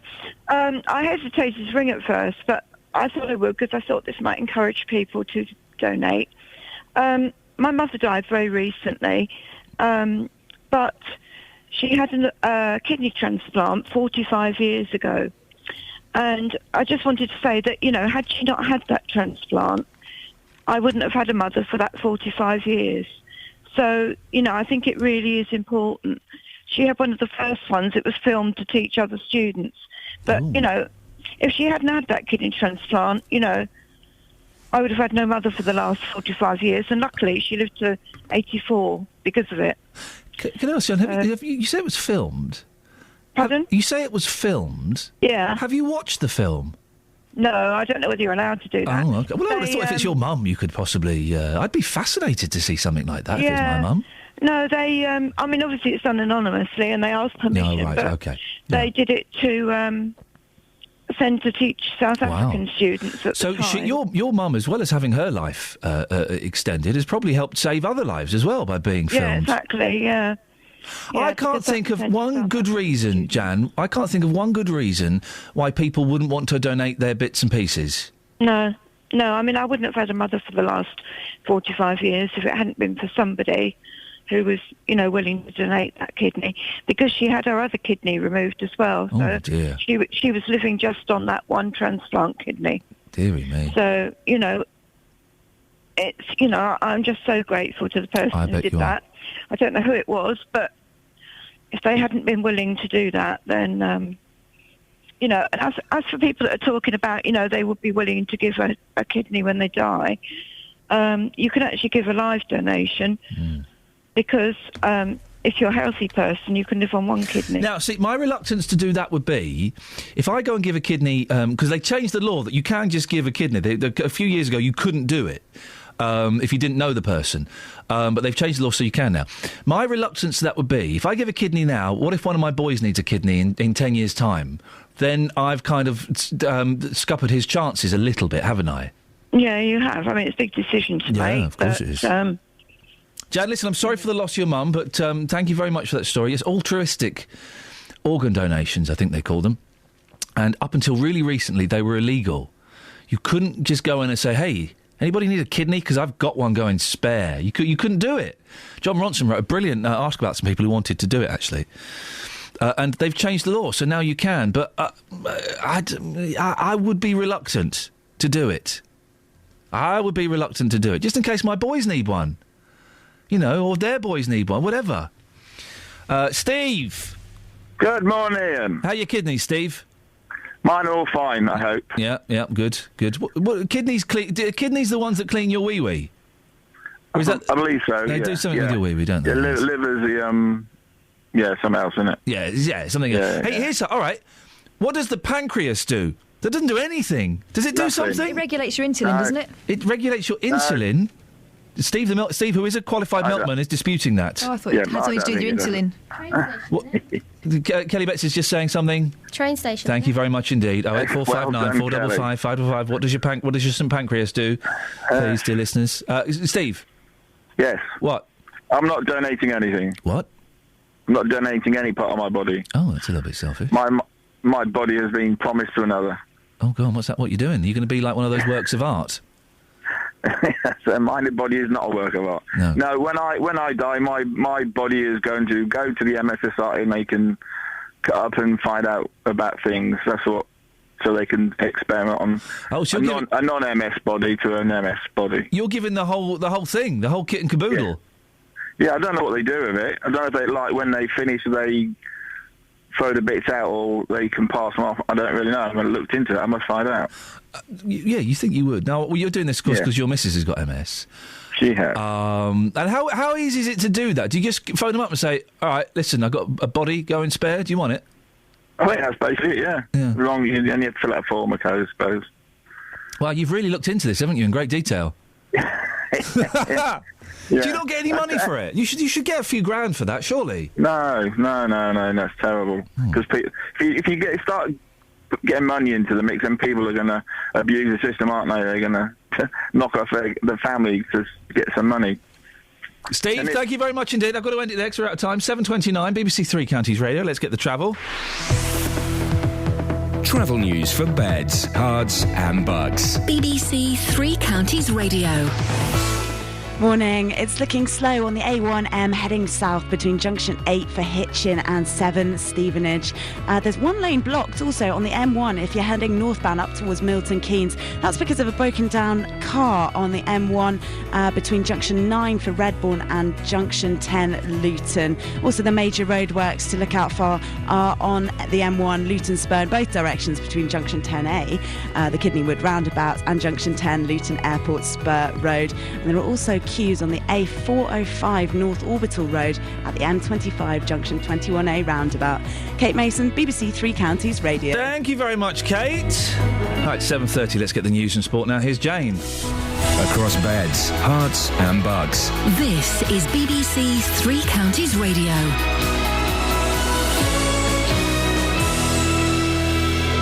It's 7:30. I'm Jane Killick. A woman from Hertfordshire who's waited 26 years for a kidney transplant is calling for greater awareness. Mandy Mason from St Albans says people seem to get lost in the system when on dialysis for years. 15 people face being thrown out on the streets from tomorrow with the closure of a night shelter for the homeless in Luton. The premises in Dellow Road has been run by Rise Housing Association, which says it's had its funding withdrawn.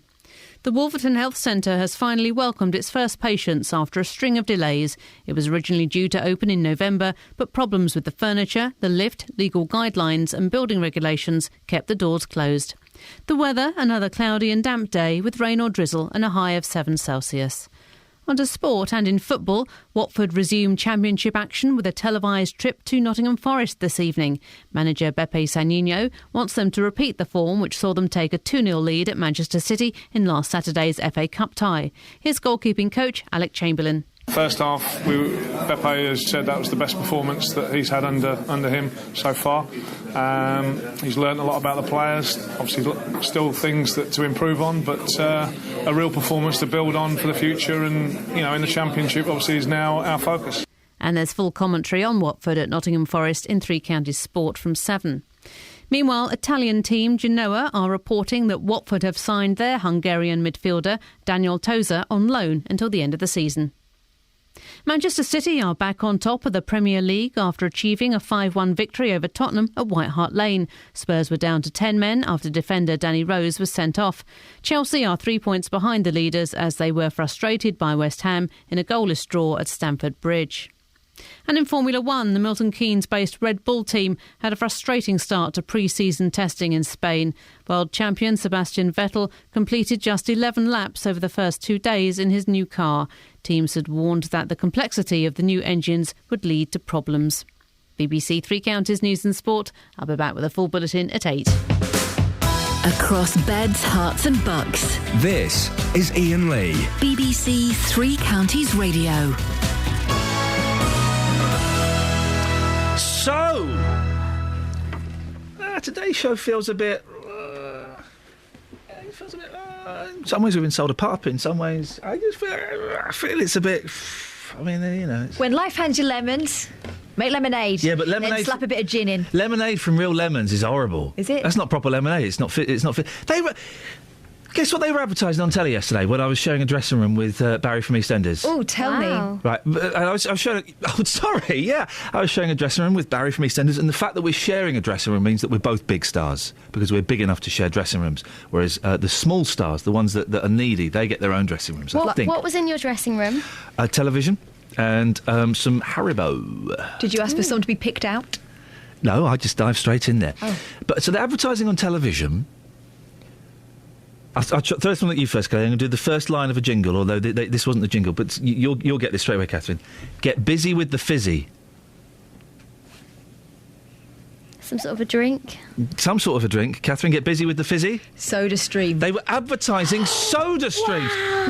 Wow. Because I learned... I know a secret. I'm sure they're a great company. I learned in the 70s, you're better off buying Coke or Pepsi. That was in the 70s. We're 2014. What have they added now? Flavours that are good? Yes. Fizz that actually makes things fizzy? Yes. Soda Stream was one of those things I really wanted, and then when I actually tried one, I realised I didn't need it. It's a very... Why would you want to... You can buy fizzy drinks in the shops, guys, for quite cheap prices. Mr Frosty was the same. Yeah. Right? Mr Frosty looked brilliant in the adverts. Yeah.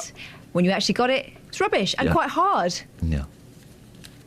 So, and the a la carte kitchen. Do you remember that? Wake up, Daddy, breakfast ready. She tugs on his toe and she's made a Swiss roll in beans. Oh, yes, stupid Doesn't cook child. real food. How's she got that? Oh, stupid. But it's just odd. The 70s are back in. Jim Davidson winning Big Brother. Soda Streams being advertised.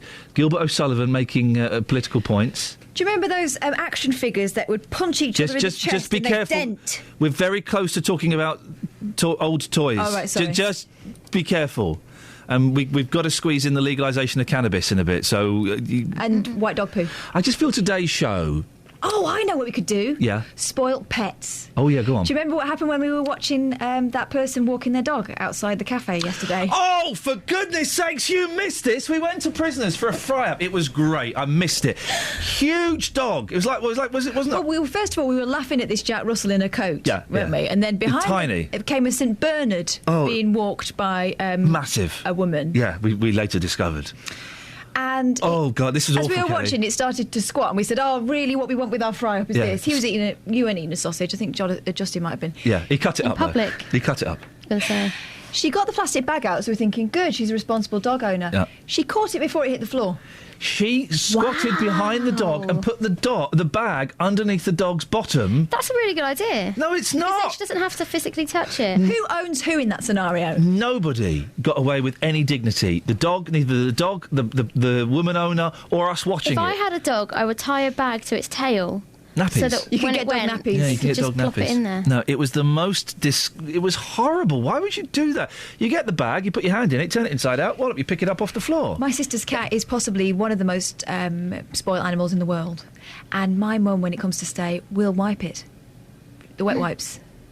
Wow. The cat's bottom? Mm-hmm. My friend has dogs that she dresses like her. Seriously. I don't like that. I don't if think she's wearing pink, so are they. I don't think you should put clothes on animals. What They've kind got of dog clothes. What? Are they chihuahuas or big ones? They're little fluffy things. Oh, well, they're designed to be They're the next step up from a cat. No, you don't put clothes on animals. We don't dress You up. do. There's nothing funnier than like a dog in a bow tie suit. I have seen online you can get a brilliant Yoda costume for a dog. No, we don't dress up our animals. Yes. It's inappropriate. I don't think it's wrong. They've got fur. That's animal clothes. Hats, is that okay? No. Yes, of course it is. Why? It's not okay. Why? Shoes, definitely. Why would you can get for cats, I guess for dogs as well, that scratch, you can get plastic coloured covers to go over their yes. claws. My sister who lives in America has had those for her cat. It's a house cat, you see. Yeah. They're like, those acrylic nail extensions you can get? Yeah. But they just take the edge off your nails. Yeah. As I said, he's spoilt rotten. The very fact we've talked about a dog whose owner crouched behind it and held a plastic bag underneath its bottom like it's did a poo. Like a cricket bat catcher. That shows just how empty I think this show is. But I think things you do for your pets is a great bonus. We are desperately trying to say something. She was like a wicket keeper, wasn't she? Yeah, she was yeah. like this. Yeah. Oh, she's crouching down and she's cupping her hands. Yeah, it was okay. How do you? Why not? We've got nothing else. Spoiled rotten. Tell us about your pets. Pampered pets. Call me now. 08459 455 555. There we go. You see, right. On the subject of Gilbert O'Sullivan, who believes a woman's place is in the home, Drake says on Facebook. And coming up at 9 with Jonathan, should more people ride a white swan to work to ease traffic chaos? Richard says, I will be pleased if I can meet a single woman that could make a cup of tea or coffee, let alone do the housework. Mike says, I play his songs all the time. His lyrics were so good and meaningful. Then he's quoted some lyrics. If I give up the seat I've been saving... This is Gilbert O'Sullivan lyrics. If I give up the seat I've been saving to some elderly lady or man, am I being a good boy? Am I your pride and joy? Mother, please, if you're pleased, say I am. And if while in the course of my duty I perform an unfortunate take... Would you punish me so, unbelievably so, never again will I make that mistake? And Benjamin says, I don't think a woman's place is in the home, but I do think they make better cooks and homemakers, as the best meals I've had have been cooked by my mum, Nan and my fiancé. You still get your meals cooked by your mum. Good for you. Well done. You've got the system and you're playing it. Well, do you know what? I have to say that my mum enjoys cooking for me as well because, obviously it's not just about her cooking, but then off the back of that, we sit down, we have a conversation, we catch up on life. It's great. Yeah, exactly. You've been out asking people about Gilbert O'Sullivan. It all came from his song, A Woman's Place is in the Home. Great little record. Whether you think it's politically incorrect or not, it's a cracking little song. Yes, so I have taken the lyrics onto the streets this morning and I've been getting a reaction from the ladies out there. Here's what they had to say. Ria, as a young lady, you've just read Gilbert's lyrics there and you've got that look on your face that says to me, you agree with him, don't you?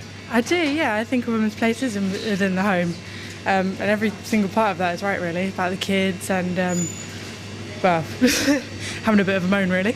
You don't think it's a bit sexist by saying that your place is in the home? Not really, because I suppose if a man was in the home, nothing would be done. This was the point I was making earlier on, and somebody had a go at me. Do you know what? You talk so much sense, don't you?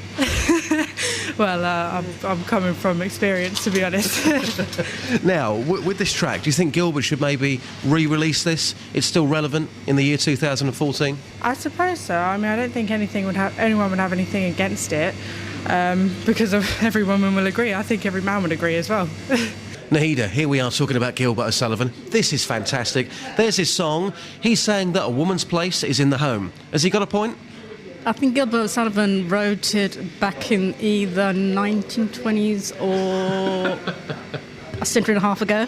Now, that sarcasm would suggest to me that you don't agree with him. I don't agree with it, but it's a choice, because when women become mothers, because only at the moment women can be mothers, if they want to stay at home, they should be allowed and encouraged and given the financial incentives by employers and government agencies to do that if they need it. Madam, good morning. You just read the Gilbert O'Sullivan lyrics. Is Gilbert wrong? Absolutely, yes. That's his opinion. He's entitled to that. I don't think it's the truth for everybody. I think modern families change, so, yeah, time to write a new song. Well, she says it's time to write a new song, but I do think that's a little bit unfair. When you have written something as powerful as...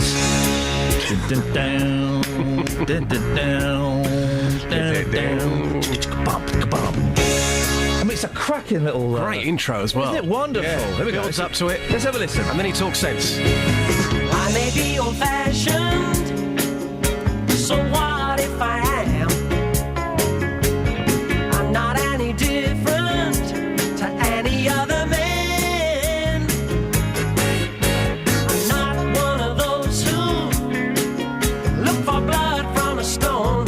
But I believe yes. A woman's place Now, all the listen to that riff. All the women, all the women bosses of the BBC are going nuts. All right. Okay. Well, I'm not necessarily. I think we need to discuss this in an open and honest environment. And Gilbert O'Sullivan has provided the platform for that. And basically, all the other stories we got this morning are rubbish. That's why we're going to keep plodding away. Well, do you know what? That first lady I spoke to there in that piece, she was in her early 20s. She looked at the lyrics. She was smiling. She was saying, Gilbert O'Sullivan, he is absolutely bang on the money here. Yes, my place is in the home. And you know what? I'm proud of that. Yeah. Now, listen, for the next 7 years, we're going to be celebrating a lot of 50th anniversaries of the Beatles. Yeah, very true. Because 50 years ago, the Beatles were big. Well, they were. They were quite popular, weren't they? And they went on until, 1970, 1971. So we've got another 6-7 years of anniversaries through the Beatles. We've got the Beatles coming in later this morning. Yep. They couldn't come in tomorrow because they've got work commitments. You're going to go out and speak to people, are you? I'm going to be going out this morning asking people about their favourite Beatles song, but also we want them to sing at least 10 seconds of that song. So I'm thinking here as well, yes, we're going to take it out to the streets, but what about your listeners on the phones? Who is going to come on this morning and sing a Beatles song? Maybe you can score them out of 10. You know, we can go down the splash route here. We can hold up cards and things. You don't have to be wearing your budgie smugglers, though, to call in and do it. And I can't believe... Hang on. Yeah, well said, Gilbert. Here we go. Just in case. I believe, yes, indeed I do. A woman's place is in the home. I can't... There won't be anybody out there who doesn't like the Beatles. Everybody likes the Beatles. No, you're wrong. What? You're wrong. Why? Well, I spoke to one person this morning, said, never really got into them. No. Yeah, it was the Rolling Stones for me. Oh, no. The Rolling Stones are flipping awful. They've had 3-4 good songs. Oh, no, don't get me on this again. No, they're rubbish. Fantastic band, but I think the Beatles are king. The thing about the Stones is they copied the Beatles and they haven't got a good album, whereas most of the Beatles albums, there are a few exceptions, Beatles for Sale and probably Let It Be are a bit ropey, but most of the Beatles albums are fantastic from start to finish. The Stones never had a good album, apart from the Stones' greatest hits. You see, what I don't get is when people go out, and I have got them myself, admittedly, but just because it's part of the collection, but the Red and Blue album from the Beatles, two great albums, don't get me wrong, but a lot of the Beatles' best songs were on the albums, the album tracks, weren't they? Oasis went down that route as well in the 90s. So, I'll try and find people who don't like the Beatles. No. It's a bit like when people say, I don't like Only Fools and Horses. Who doesn't like Only Fools and Horses? Come on. Listen, Only Fools and Horses, please don't start a fight, because I'm in that kind of mood where I will take you out into that car park and we will have a bare knuckle fight. Over Only Fools? It's rubbish. Why? Out you go. No. Go on. Are you joking? It's rubbish. It's not funny. Are you winding me up? No, I'm not winding you up. You are looking for a fight, aren't you? Out. Right. If you, I tell you what, I might do Fly Away Peter, Fly Away Paul a bit later. Oh, please. Oh,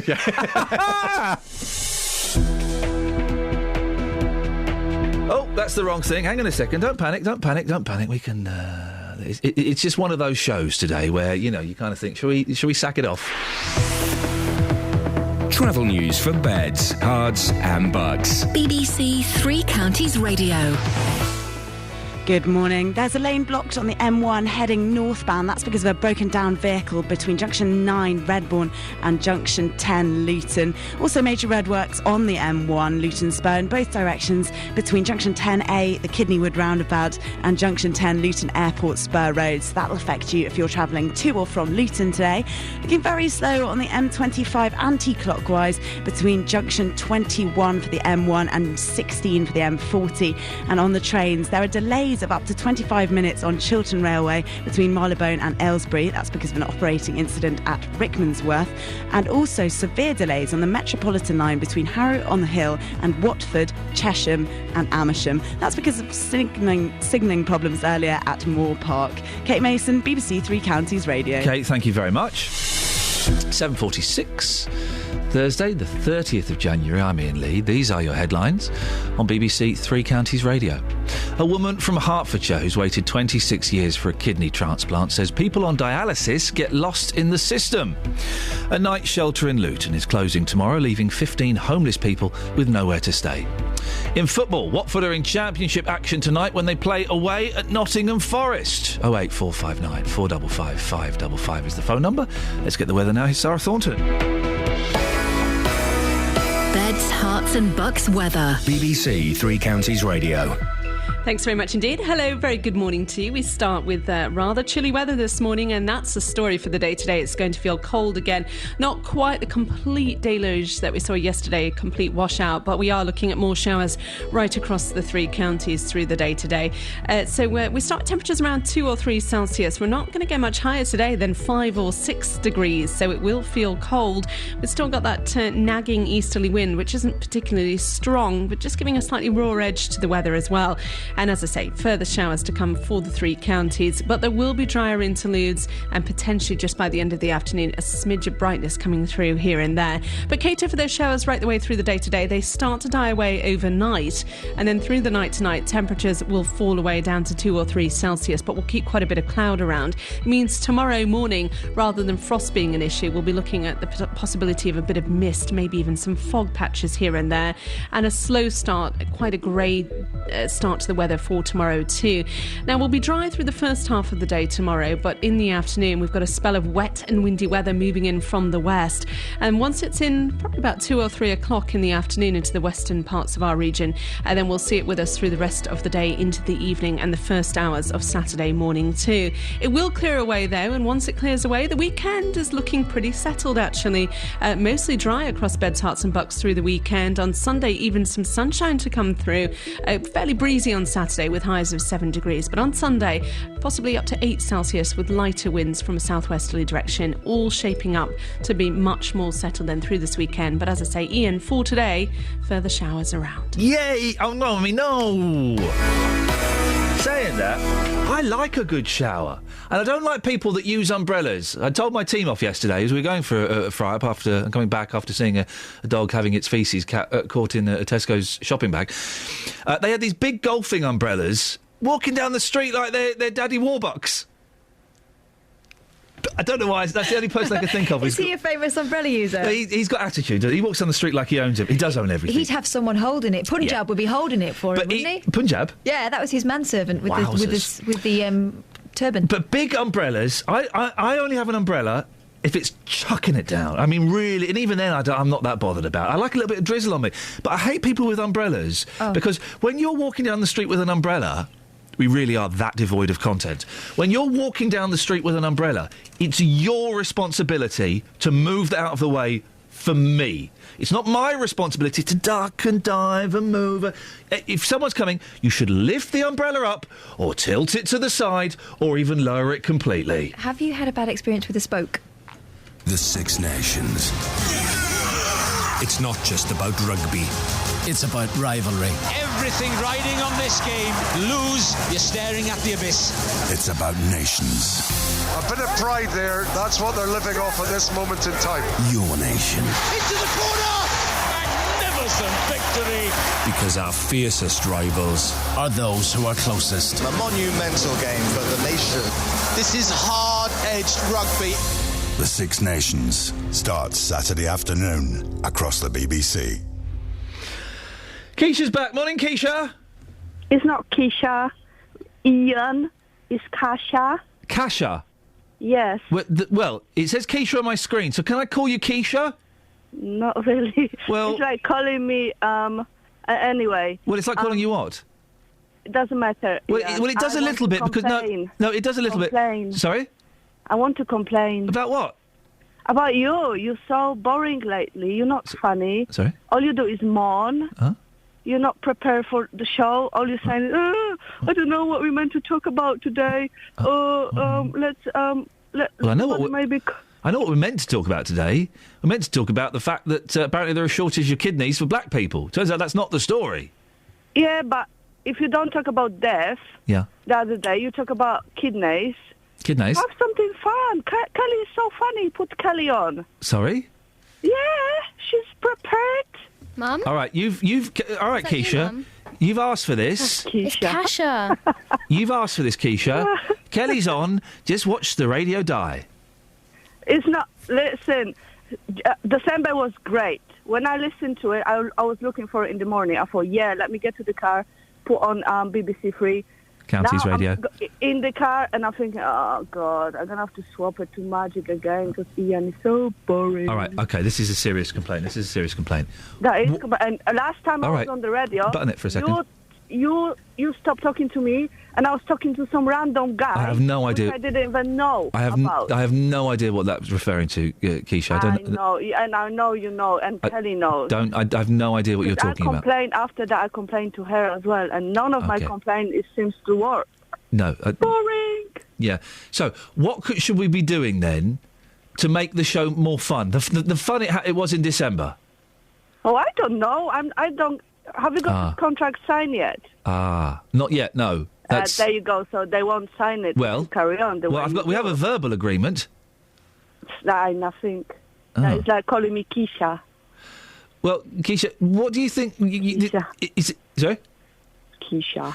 It's I could murder a quiche right now. I'd probably murder a Keisha as well. Bacon and meat. Bacon and milk. Bacon and leek, quiche. Bacon and lilt. Leek. Bacon and lint. That is so racist. Keisha, listen, it's easy to phone up and say the show's rubbish. Lots of people do it every single day. But what I expect from you, Keisha, is a suggestion on how we can unrubbish the show, how we can make it darn good again. Just put Kelly on. Kelly. Kelly. Oh my God, he done it again. Did you do it again, Iain? Oh my God, I'm so gonna complain about this. That content is not gonna roll. I'm being racially abused. I'm dropping the phone. Hello? Oh my God, I'm dropping the phone. Across beds, hearts and bucks. This is Iain Lee. BBC Three Counties Radio. Now, a story we've been covering for quite a while, the continual delays at the Wolverton Health Centre. There weren't any chairs, patients were going to have to bring their own chairs, and then they got some chairs, but then there was a problem with the building and all the regulations. Well, it's open. What? Yeah, I know, it's open. The £2.3 million centre should have opened in November, but was dogged by problems with the lift, lack of furniture, loads of things. Well, it finally started accepting patients on Monday. How did we find this out? Well, one of our team drove past it. Sarah Dockery from the Wolverton Patient Participation Group. Sarah, I'm disappointed that we didn't get an invitation to the opening or even a phone call. What happened? Good morning. I'm really sorry. I think basically we had a very quick turnaround time between knowing that they could get into the building and then obviously having to open for business. So what happened then? When did you finally get the go-ahead? Practical completion happened a couple of weeks before it opened, but they didn't actually have the keys to the building until Friday. Oh. So the physical move literally happened as surgery was going on Friday, over the weekend, and open for patients Monday morning. So you can imagine it was pretty chaotic and busy over the weekend. What sort of facilities can patients expect to find there now? Basically, it's a lovely, spacious, obviously brand new, airy building, really light and airy. There's lots of all the services that were previously in the old building have moved over, but the good thing is they will have more space, so there's lots more space, and but all the same services, all the GP services and all the community services as well, health visiting, district nurses, podiatry, they've all moved over as well. So everything that was in the old building has come into the new building, but with lots more space. And nice. Are people still going to have to do this silly system where you get 30 people queuing up first thing in the morning? At the moment, if you want an appointment on that day, then yes, there is still the option of going. Because that's not great, is it? It's not the best system at the moment, no, and there's lots of dissatisfaction about it. And as a patient group, we're trying hard to look at whether there would be better ways that we could work with the surgery to do differently. Because we've heard stories about old people and people with babies stood outside in the cold and the rain. Absolutely, and I mean, as a mother myself, I'm not overly happy about that system, but it is something that would take time to change, and the doctors are aware of people's dissatisfaction. What other options are there? Phoning up? I mean, it's a tough one, I'll give you that. Yeah, and there are different systems at different surgeries, and it's very easy to hear, oh, well, it's not like that at such and such, but actually none of the systems are perfect, so they would want to weigh up carefully whether another system would actually be better for everyone or whether it would just have its own issues and problems. But it is definitely something that everyone is looking at. Why is this so good for Wolverton, Sarah? I think it's fantastic. I think Wolverton is a growing community. We've got lots of new houses that have gone up and many more already going up and being planned, so we're a growing population. I think it's really good that we can have a health centre that is within walking distance for a lot of people. It serves the community, and now it's going to be, state-of-the-art and hopefully have the potential to continue to improve and grow as the months and years go on. And everything is sorted, everything's finished, everything's finalised. We're not going to get you on in a couple of weeks to find out, actually, we've forgot to put the plumbing in or anything like that? Absolutely not. I hope in the nicest possible way this is the last time that I have to talk to you. Likewise. Yes, everything apart from the odd little bit here and there, obviously, like when you move into a house. But yes, they're getting on with things. Go off and enjoy your new medical centre now. Go. Thank you very much. Thank you very much, Sarah. Sarah Dockery from the Wolverton Patient Participation Group. 08459 455 555. The pancreas holds beta cells that make insulin. Good for you, pancreas. Well done. You can stay. On Facebook, in regards to A Woman's Place is in the Home, the song by Gilbert O'Sullivan. Melanie says, I'd like to look after her husband, make sure dinner is on the table every day, housework done, etc. But most couples are finding they both have to work as everyone is broke. Victoria says, this is hilarious. My husband would disagree. Whilst I can make a cup of tea, I must be one of those rare women, and even a meal. My husband is an ex-chef, so the kitchen really is his place. I'm lucky if I can help out. Moreover, I've always worked. I think it will be a major shock to the system to be at home all the time. And Mike says, here it is me who does the housework and makes the cups of tea and coffee. Oh, yes, please. So times have certainly changed. Sorry, forgot to add, it's me who does the washing and the ironing too. Our tongues are slightly in our cheeks here, but... Has Gilbert O'Sullivan got a slight point? Also, is there anybody listening who doesn't like the Beatles? That's not genetically possible. We all have genes and DNA within us that means we all like at least 10 Beatles songs, don't we? 08459 455 555. BBC Three Counties Radio, let's get the travel. Travel news for beds, cards and bugs. BBC Three Counties Radio. Hello there. We've just had a call in from Dean who says there's been an accident between two cars and a lorry on the M25 anti-clockwise on the exit slip road for the A41. That's Abbots Langley. So it's building up in that area there. Thanks for that, Dean.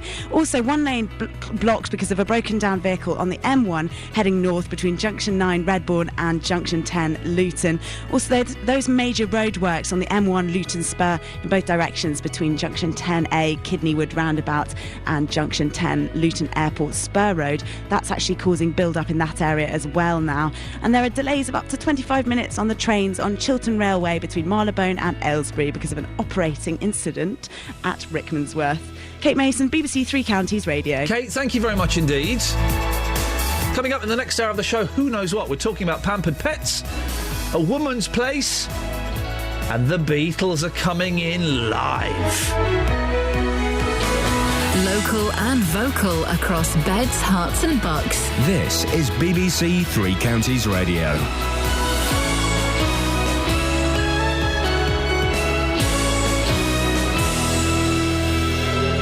It's 8 o'clock, I'm Jane Killick. The headlines: a Hertfordshire woman's waited 26 years for a kidney transplant, a homeless shelter in Luton is closing, and the new medical centre in Wolverton is finally open. BBC Three Counties Radio. A woman from Hertfordshire who's waited 26 years for a kidney transplant is calling for greater awareness. Mandy Mason from St Albans says she feels deflated by the lack of a suitable donator organ. She says it's hard to stay positive. There's so many young people on dialysis waiting, like myself. Well, I'm a bit older now, but I was so young as well.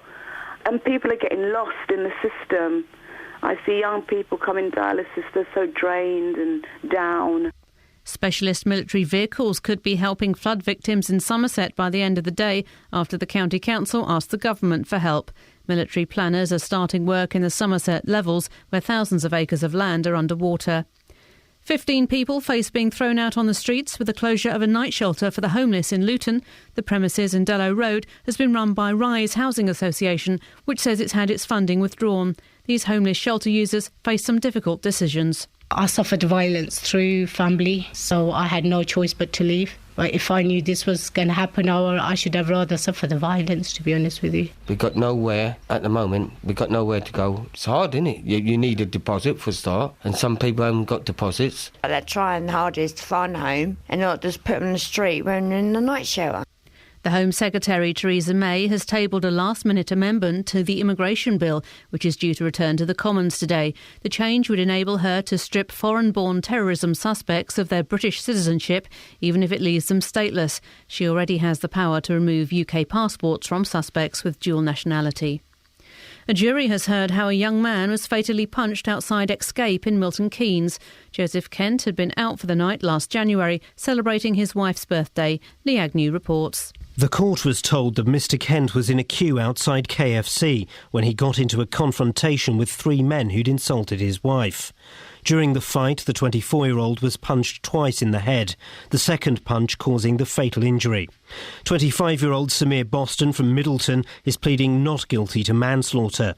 Both Boston and 22-year-old Hamza Noor from Wembley plead not guilty to assaulting one of Mr Kent's friends. The case continues. A health centre in Wolverton has finally opened after months of delays. It was originally due to open in November, but problems with the furniture, the lift, legal guidelines and building regulations kept the doors closed. The pop star Justin Bieber has been arrested and charged for the second time in a week. He's accused of assaulting a limousine driver in Toronto in December.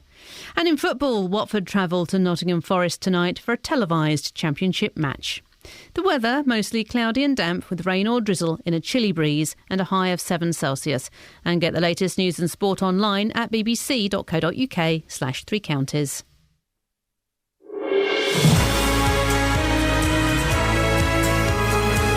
Morning, this is Iain Lee, BBC Three Counties Radio. What's coming up in the next hour of the show? I just don't know. But with your help, we can shape these last 57 minutes into something magical, something wonderful, something awesome. Are you with me, team? Are you with me? Are we prepared to have a go? Why the hell not? Animals, pampered pets. We saw, and this is horrible what I'm about to say, particularly at breakfast. We saw a woman walking a big dog the other day. It went to do a whoopsie and she crouched behind it and caught it in a bag. Like a wicket keeper catching a big stump. It was horrible. Pampered pets, how far would you go for your pets? Another homeless shelter looks like it's going to close. 15 people are going to be homeless. And there isn't anybody listening to this, is there? Who doesn't like the Beatles? It's in our genetic nature. We all like at least one Beatles song, don't we? Don't we? Facebook.com/BBC3CR. You can send me a text, 81333. Start your text 3CR. Or you can give me a call, 08459 455 555. Across beds, hearts and bucks. This is BBC Three Counties Radio. Janet has texted in. Mr. Lee, I prefer it when the show has a little more gravitas and no one does those ridiculous voices which are deeply unfunny. I think she's talking about your accent, Catherine. Really? That one. That's not my ridiculous voice. That's my normal voice. Is she talking about our listeners? I've got no idea who Janet's talking about. Is she talking about me? I sound young. Have we done any voices today? Mine's not a voice, it's just how it is. Let's just say, in 50 years' time, when we all get back together again, probably in court, and we look back on the shows we've done at BBC Three Counties Radio, today's won't be up there in the top 300. Depends what we're in court for. Well, and that's fine. You're not going to have a winner every single day. Some days you're going to have some that aren't quite as good. And today is the day. Tomorrow's is going to be brilliant. The good thing is when you've got a professional presenter who can polish up the proverbial. Yes. Especially when they make no mention of it on air. That's the trick, you see. Don't draw it to... Yeah.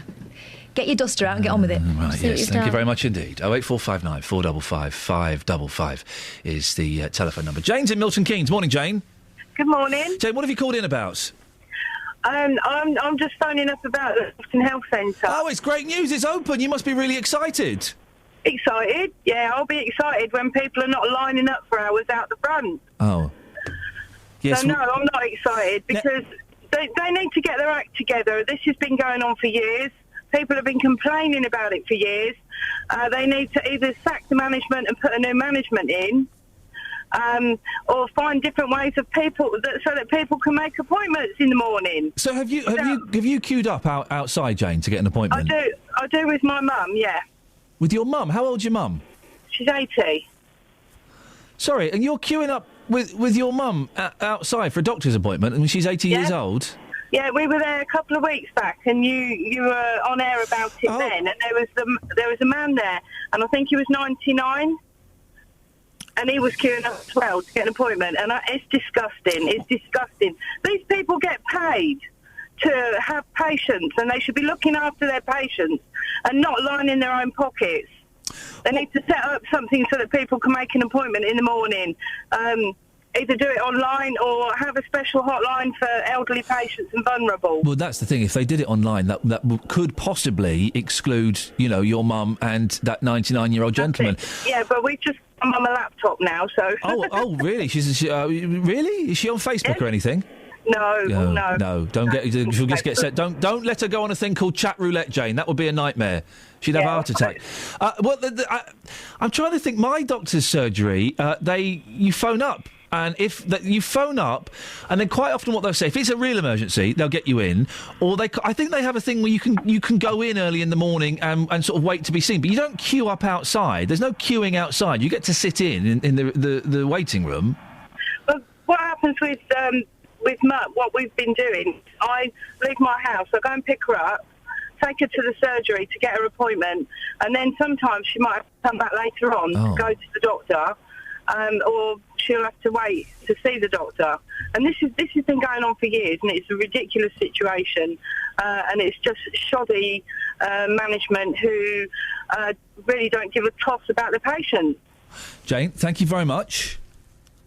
Seems the thing, they've spent £2.5 million on this health centre, and yet the fundamental thing that the people I've spoken to, the fundamental complaint hasn't been resolved. The fact that people have to queue up outside. How do they do it in your doctor's surgery? Queuing up outside? It seems a little old-fashioned, doesn't it? I'm sure at mine you can either phone up. If we've had to take the boys in quickly, we phone up and they say, right, if you get here sort of about 8:30 or 9, and then you sit in the waiting room and then they find a gap for you. Do you take a ticket? No, we don't in this surgery. No, we don't have a ticket, I don't think. They just kind of... It's almost like an A&E, and they kind of take you on importance, I think. I think there's a ticket system in ours, if you turn up for those early appointments. Like at the meat counter? Like a cheese counter, yeah. Okay, there we go. You see. 08459 455 555. Now, we had a call this week from a very worried mum. Janet in Lucy Farm told us her daughter's one of 15 people who could be sleeping on the streets of Luton tonight after being told their night shelter is closing down. Rise Housing Association has been running the facility on Dallow Road but has had its funding withdrawn and can no longer operate as of today. Well, Labour councillor Tom Shaw is in charge of housing at Luton Borough Council. Morning, Tom. Morning, Ian. Bit of a mess, isn't it? What can you do to help? Well, first thing, we need to separate the two things. There's a full investigation going on to see whether Dallow Road is a night shelter. From what I gathered, the Department of Works and Pensions, who pay the benefit, cannot find any registration with the Charities Commission or the Family and Providence Society, so that investigation is taking place. The second part is the council's become aware of it.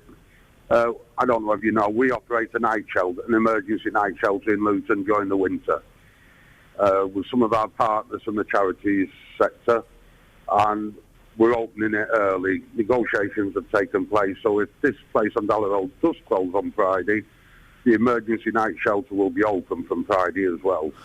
And so that will be able to accommodate the 15 people that are going to be homeless? Well, no, one of them, I was listening to your interview this morning with the young lady who had she suffered threats of domestic violence on your radio interview. Well, the housing officers themselves are being set up now to interview all these people. Because in her instance, it was a bit worrying that she'd been in an emergency night shelter for a few weeks, which isn't supposed to happen. Yeah. Her instance, in Luton, someone suffered domestic violence, the class as vulnerable and the council will pick them up. So all these people, the advice we've given them is come down and see us if it does close. We'll do your interviews. If you have got any vulnerability at all, then the council's got a legal duty to pick you up. And that's how it will be happening. The housing staff are on standby. What would you class as a vulnerability, Tom? What's a vulnerability? As far as I'm concerned, if someone suffers from domestic violence, then they're vulnerable. If someone's got any mental health problems, they're vulnerable. And how quickly does the system work? I mean, if they do an interview, we can have them in somewhere. We'd have them in bed and breakfast that night.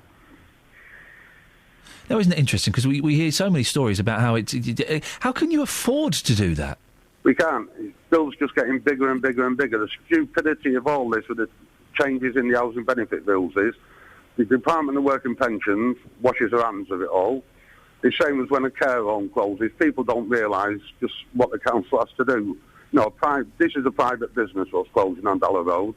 If a private care home closes, the council has to pick all the bits and pieces. And it doesn't come out of the Department of Work and Pensions Fund. It comes out of the council's dwindling resources. But we've got a legal duty on us to pick them up, and that's what we've made arrangements for. If it does happen tomorrow night, an emergency plan's in place to deal with it. Do you know how many night shelters or homeless shelters there are in Luton, Tom? Right, you've got that night shelter. You've got the one that we operate ourselves. But what you've got is 5 hostels. You've got Mary Seacole, Signpost, West Hill, Oak House, which will take different types of people. And Mary Seacole, we're on chair, we take young people. It's not a night shelter, it's permanent hostel accommodation. And that seems to be, from what we get off the Department of Work and Pensions, is where the problem comes with this. Because it's not been operating as a night shelter, it's been operating as an hostel. Right, so the difference would be that in a night shelter, you go in at, 8 o'clock in the evening, you go out 8 o'clock in the morning. With a hostel, you could be in there all day? You could be there all day, you could be there for weeks and weeks, months, yeah. And so as far as you're aware, this is potentially the reason that the funding has been stopped, because they're not quite doing what they're saying on the tin?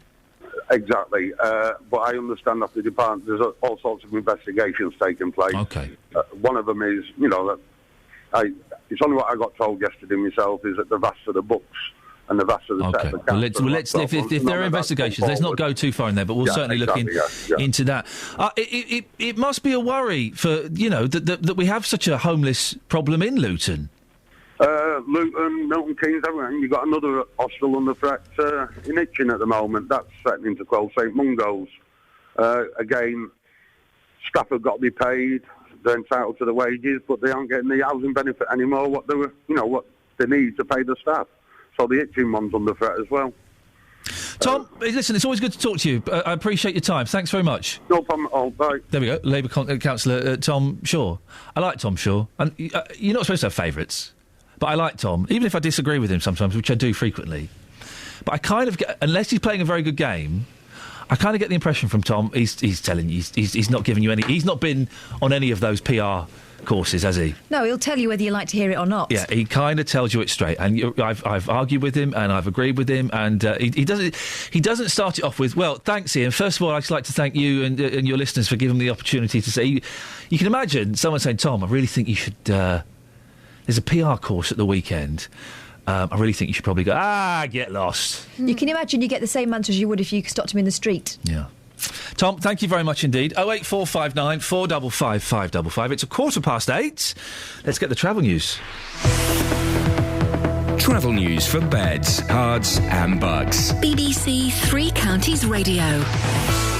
Hello. There's been a big accident on the A1M heading south. That's closed 2 lanes and it's involving multiple vehicles. Apparently we've had calls from Nick and Jason. Thanks for that. They're both at a standstill and there are 2 fire engines and 2 ambulances at the scene. That's between Junction 9 for Letchworth and Junction 8 Stevenage.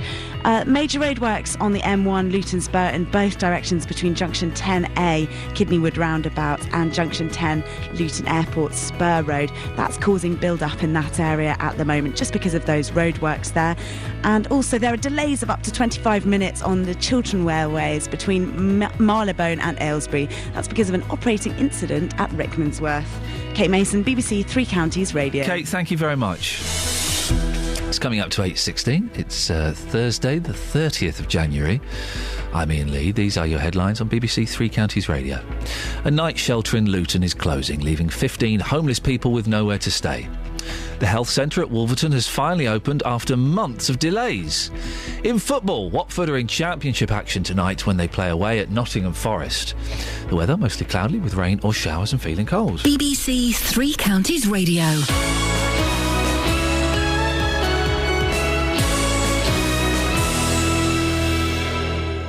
Every weekday from 3, Roberto Perrone. Milton Keynes is smarter than the average city, and the borough has now been named as one of the 5 places invited to a Smart Cities Forum. With the best local news stories. Bedford Hospital's leadership has been described as weak in a damning independent report into the problems in the paediatric department last summer. With the best local talking points. An ordinary postman from Watford had a dream that one day that he would raise enough money to build the first free independent hospital in his hometown in Pakistan. After 3 years of campaigning, hard campaigning, Houghton Regis Leisure Centre swimming pool had been saved and will in fact be reopened. Roberto Perrone, weekdays from 3 on BBC Three Counties Radio. I believe that's chill out music. Is it chill out? Ambient music. Well, I feel chilled. I feel ambient. Do you? Yes, I do. I really, really do. Lovely. Yeah. You're looking very smart. No, I know, ripped jeans. Apart from the hole in the jeans. I'm not a fan of ripped jeans. My other 2 pairs of jeans are in the wash. I was, I was sharing, I don't mind saying it, I was sharing a dressing room with Barry from EastEnders last night. That's why I'm feeling, don't know why you're laughing. And I ended up singing Let's Talk About Sex Baby with him. Really? On National Television Channel. Right. So I've kind of, this is why I'm dressed up smart. I'm feeling all... well, it's nice. Big boots. I have a bit of a motto about holes in jeans. I'd like to hear that. I don't think any man over the age of 29 should wear jeans with a hole in it. I agree. It's not done out of fashion. It's done simply out of necessity. Right. Simply out of... Have you got... Why haven't you thrown them away? Well, I'm glad I haven't thrown them away, because if I did, I'd have no trousers on. I'd be in my pants. Your pants. I'd be sitting in my pants. And really, you want that? What kind of sicko are you, JVS? It'd be quite funny with your jacket and your shirt and just sitting there in pants with your long legs. If you want it. Tomorrow, you got it. What's on your show this morning? Me and my big mouth. Yes. Coming up on the big phone in this morning from 9. Yes. Been very interested in your organ donation discussion you've been having today. A mixed-race woman from St Albans has been waiting for a kidney transplant for 26 years. Mandy Mason has spent most of her life on dialysis, but medical teams have struggled to find the correct genetic match for her body. 66% of families from ethnic minorities refuse permission for their loved ones' organs to be donated at the time of death, and the NHS wants this figure to change. Well, it's heartbreaking to think of anybody, whether it's Mandy or anybody else, who is waiting for an organ to be transplanted. I cannot understand why everybody is not on the organ donor register. There's no reason not to sign up. It's ridiculous. It seems absolutely bonkers, and I wonder whether it's time to get a bit tough. Yeah. I wonder whether we are allowing people and their reluctance to think about their own mortality or to find various different excuses as to why they can't be organ donors. Yeah. I wonder whether it's time to stamp that out. Is it time to make organ donation compulsory?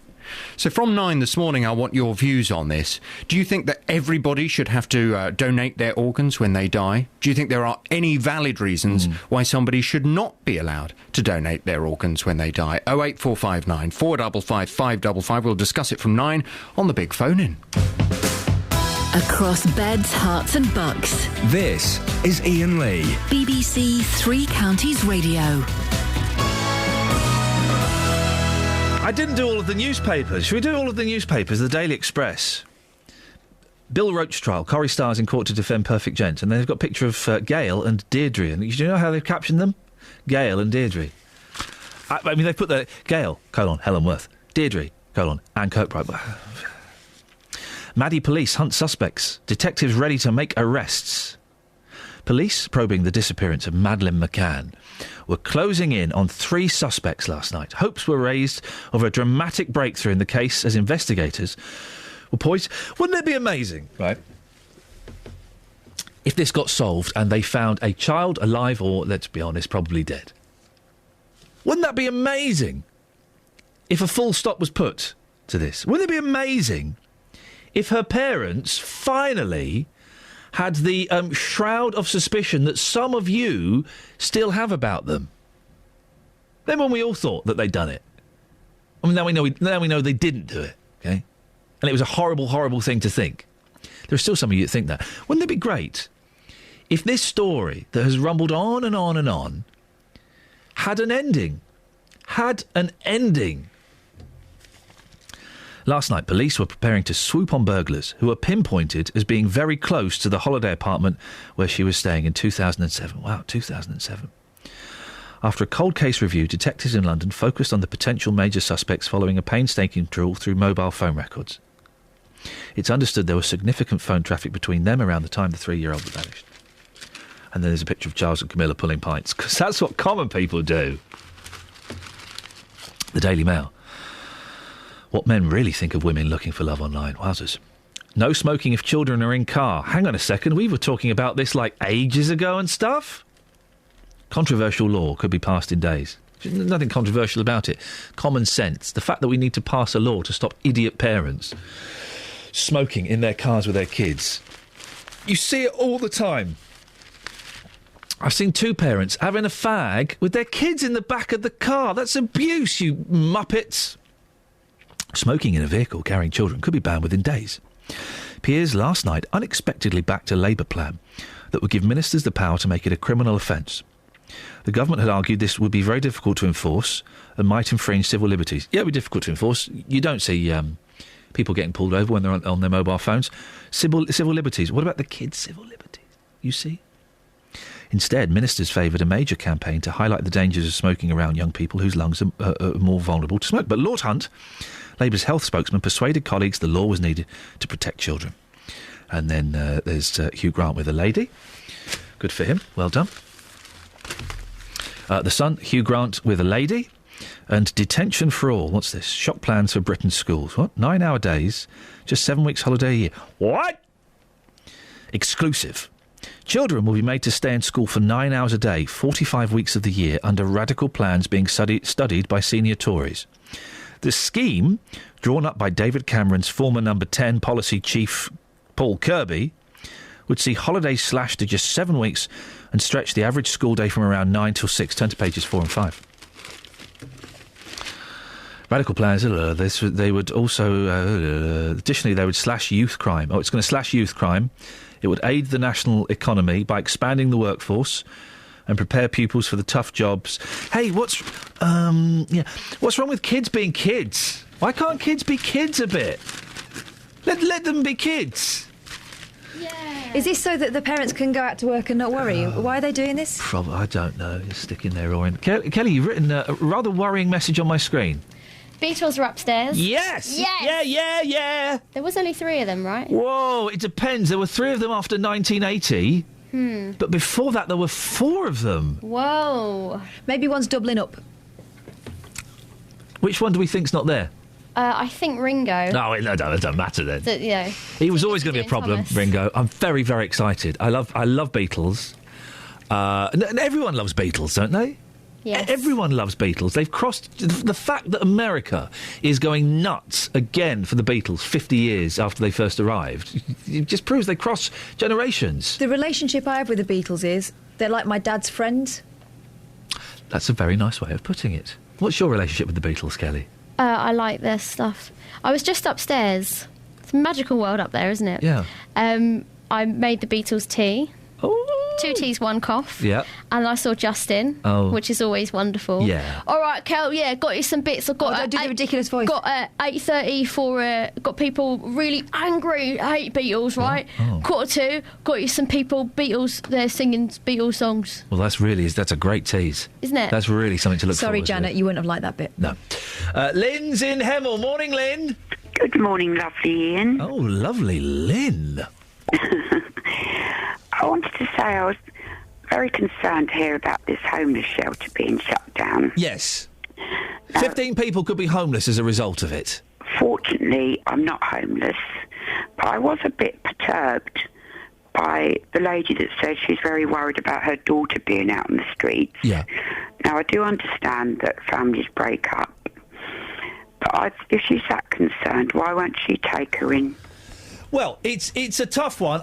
We don't know the full details of that situation. That's what I mean. You never know. There's always a reason. I can give you there's a sensitive situation. Yep. They've tried to have her at home in the past. It doesn't work. It's people aren't always compatible, are they, Lynn? And you can offer... And again, let's put this family to one side because we don't know the full details, but... No, to be honest, I don't get on with my family. Oh, why? There's something happened? No, we're just chalk and cheese. Well, and that's the thing. Sometimes it's chalk and cheese. Sometimes there are issues, whether they be mental health or drug or alcohol. And I'm not necessarily saying that's the case of this family. I don't know. But also some people, they kind of reject help. And as a family, there's only so much you can do, isn't there? Absolutely. If you're offering help and people are abusing that offer... At some point, for your own sanity, you sort of have to let them get on with their lives and hit a rock bottom and be prepared to accept help, don't you? I don't quite understand, though, why they would be in this day and age. I mean, I've got a house, I haven't got any central heating or anything, haven't any for about a year, so it's bloody cold. I bet it's freezing. At least I'm not outside. I just can't think of anything worse. And I mean, I've seen people, I live in Hemel, and I've seen people, like, sleeping in shelters, like covered areas, like bus shelters and things. Yeah. And I just can't understand why nothing can be done to help them. How do you get by without any heating, Lynn? What do you do? Freeze most of the time. Why have you got no heating? Oh, the boiler packed up and I can't afford to have it replaced. It's about £1,000, so... Blimey, when did it pack up? I haven't had any heating. This is my third winter. That's terrible, Lynn. Do you own your own house, or have you got a landlord, or what? Yeah, sadly, or good, I own my own house. That's the thing, isn't it? It's one of the great joys in life, owning a house. It's also one of the great miseries, because when things go wrong, you're the one that's got to shell out for it. Mind you, I've got people who are going to help me, so adult care and that. Yeah. Because they don't reckon I'll last another winter, to be honest, so... Can I ask how old you are, Lynn? Yeah, I'm 59. 59? And you're living in a house, living on your own? Yes, my partner died 12 years ago. Sorry to hear that. So you're living on your own, in a house with no heating. It's freezing. Let's be honest, it's going to get colder. I know. How does that make you feel? Makes me quite depressed, because being cold's quite depressing, isn't it? That's horrible. I must admit, I do go to bed very early, and I've got 3 big duvets on the bed and drag the cat under for a bit of... There you go. The cat's always good as a little hot water bottle. But you say you've got adult care services kind of in contact with you, are they? Yeah, they are at the moment, because they say they don't think I'll last another winter, so... No. Well, Lynn, you make sure you listen to what they say and you ask for what you need to ask for. And I think you're lovely. I am lovely, Lynn. And all those people who say I'm not, well, Yabu sucks to them, huh? I can never understand why people phone up to complain about your programme. I know, it's ridiculous. And then listen to it. You see, that's the trick, because some people like to be... some people just like to be angry about things and have something to point the finger at and shout at. And if that's me, I don't mind. I don't mind if that's my role. Going to be sad now I haven't had a TV for 3 years either. Oh. But on the bright side, not perhaps from your side, because I'm forever calling you. Yes. That's when I discovered 3 Counties, and I listen to it from when I get up to when I go to bed. Well, listen, I'll be honest, I've got a TV. I don't watch... The TV's rubbish, Lynn. You're not really missing very much. Listen to the radio, read a good book, bang, that's all you need. Well, I read about 4 books a week. What are you reading at the moment? I'm going back through my Henry VIII book. Oh. Ooh, very grand. Then listen, I've got to go because we've got to take the travel and the news. I think you're wonderful at 3CR. You're so helpful to people. You're very, very kind, Lynn. You're very kind, and thank you for your call. 08459 455 555. It's 8:30. Let's get the travel news now. Travel news for beds, cards and bugs. BBC Three Counties Radio. Now, we've had a bit more information on that accident on the A1M. The accident is between Junction 9, Letchworth, and Junction 8, Stevenage, and the congestion is back to Junction 10 for Baldock. There are lanes 1 and 2 of 3 are blocked, so very few cars are getting through in lane 3, and our sensors show that the queues are already stretching back to Junction 10. Slow on the M1, Luton Spur into town between Junction 10 Luton and Junction 10A, the Kidney Wood roundabout. That's because of of the roadworks in that area. And on the Chiltern Railway, there are still delays of up to 20 minutes between Marylebone and Aylesbury because of an operating problem at Rickmansworth. Kate Mason, BBC Three Counties Radio. Across beds, hearts and bugs. This is BBC Three Counties Radio.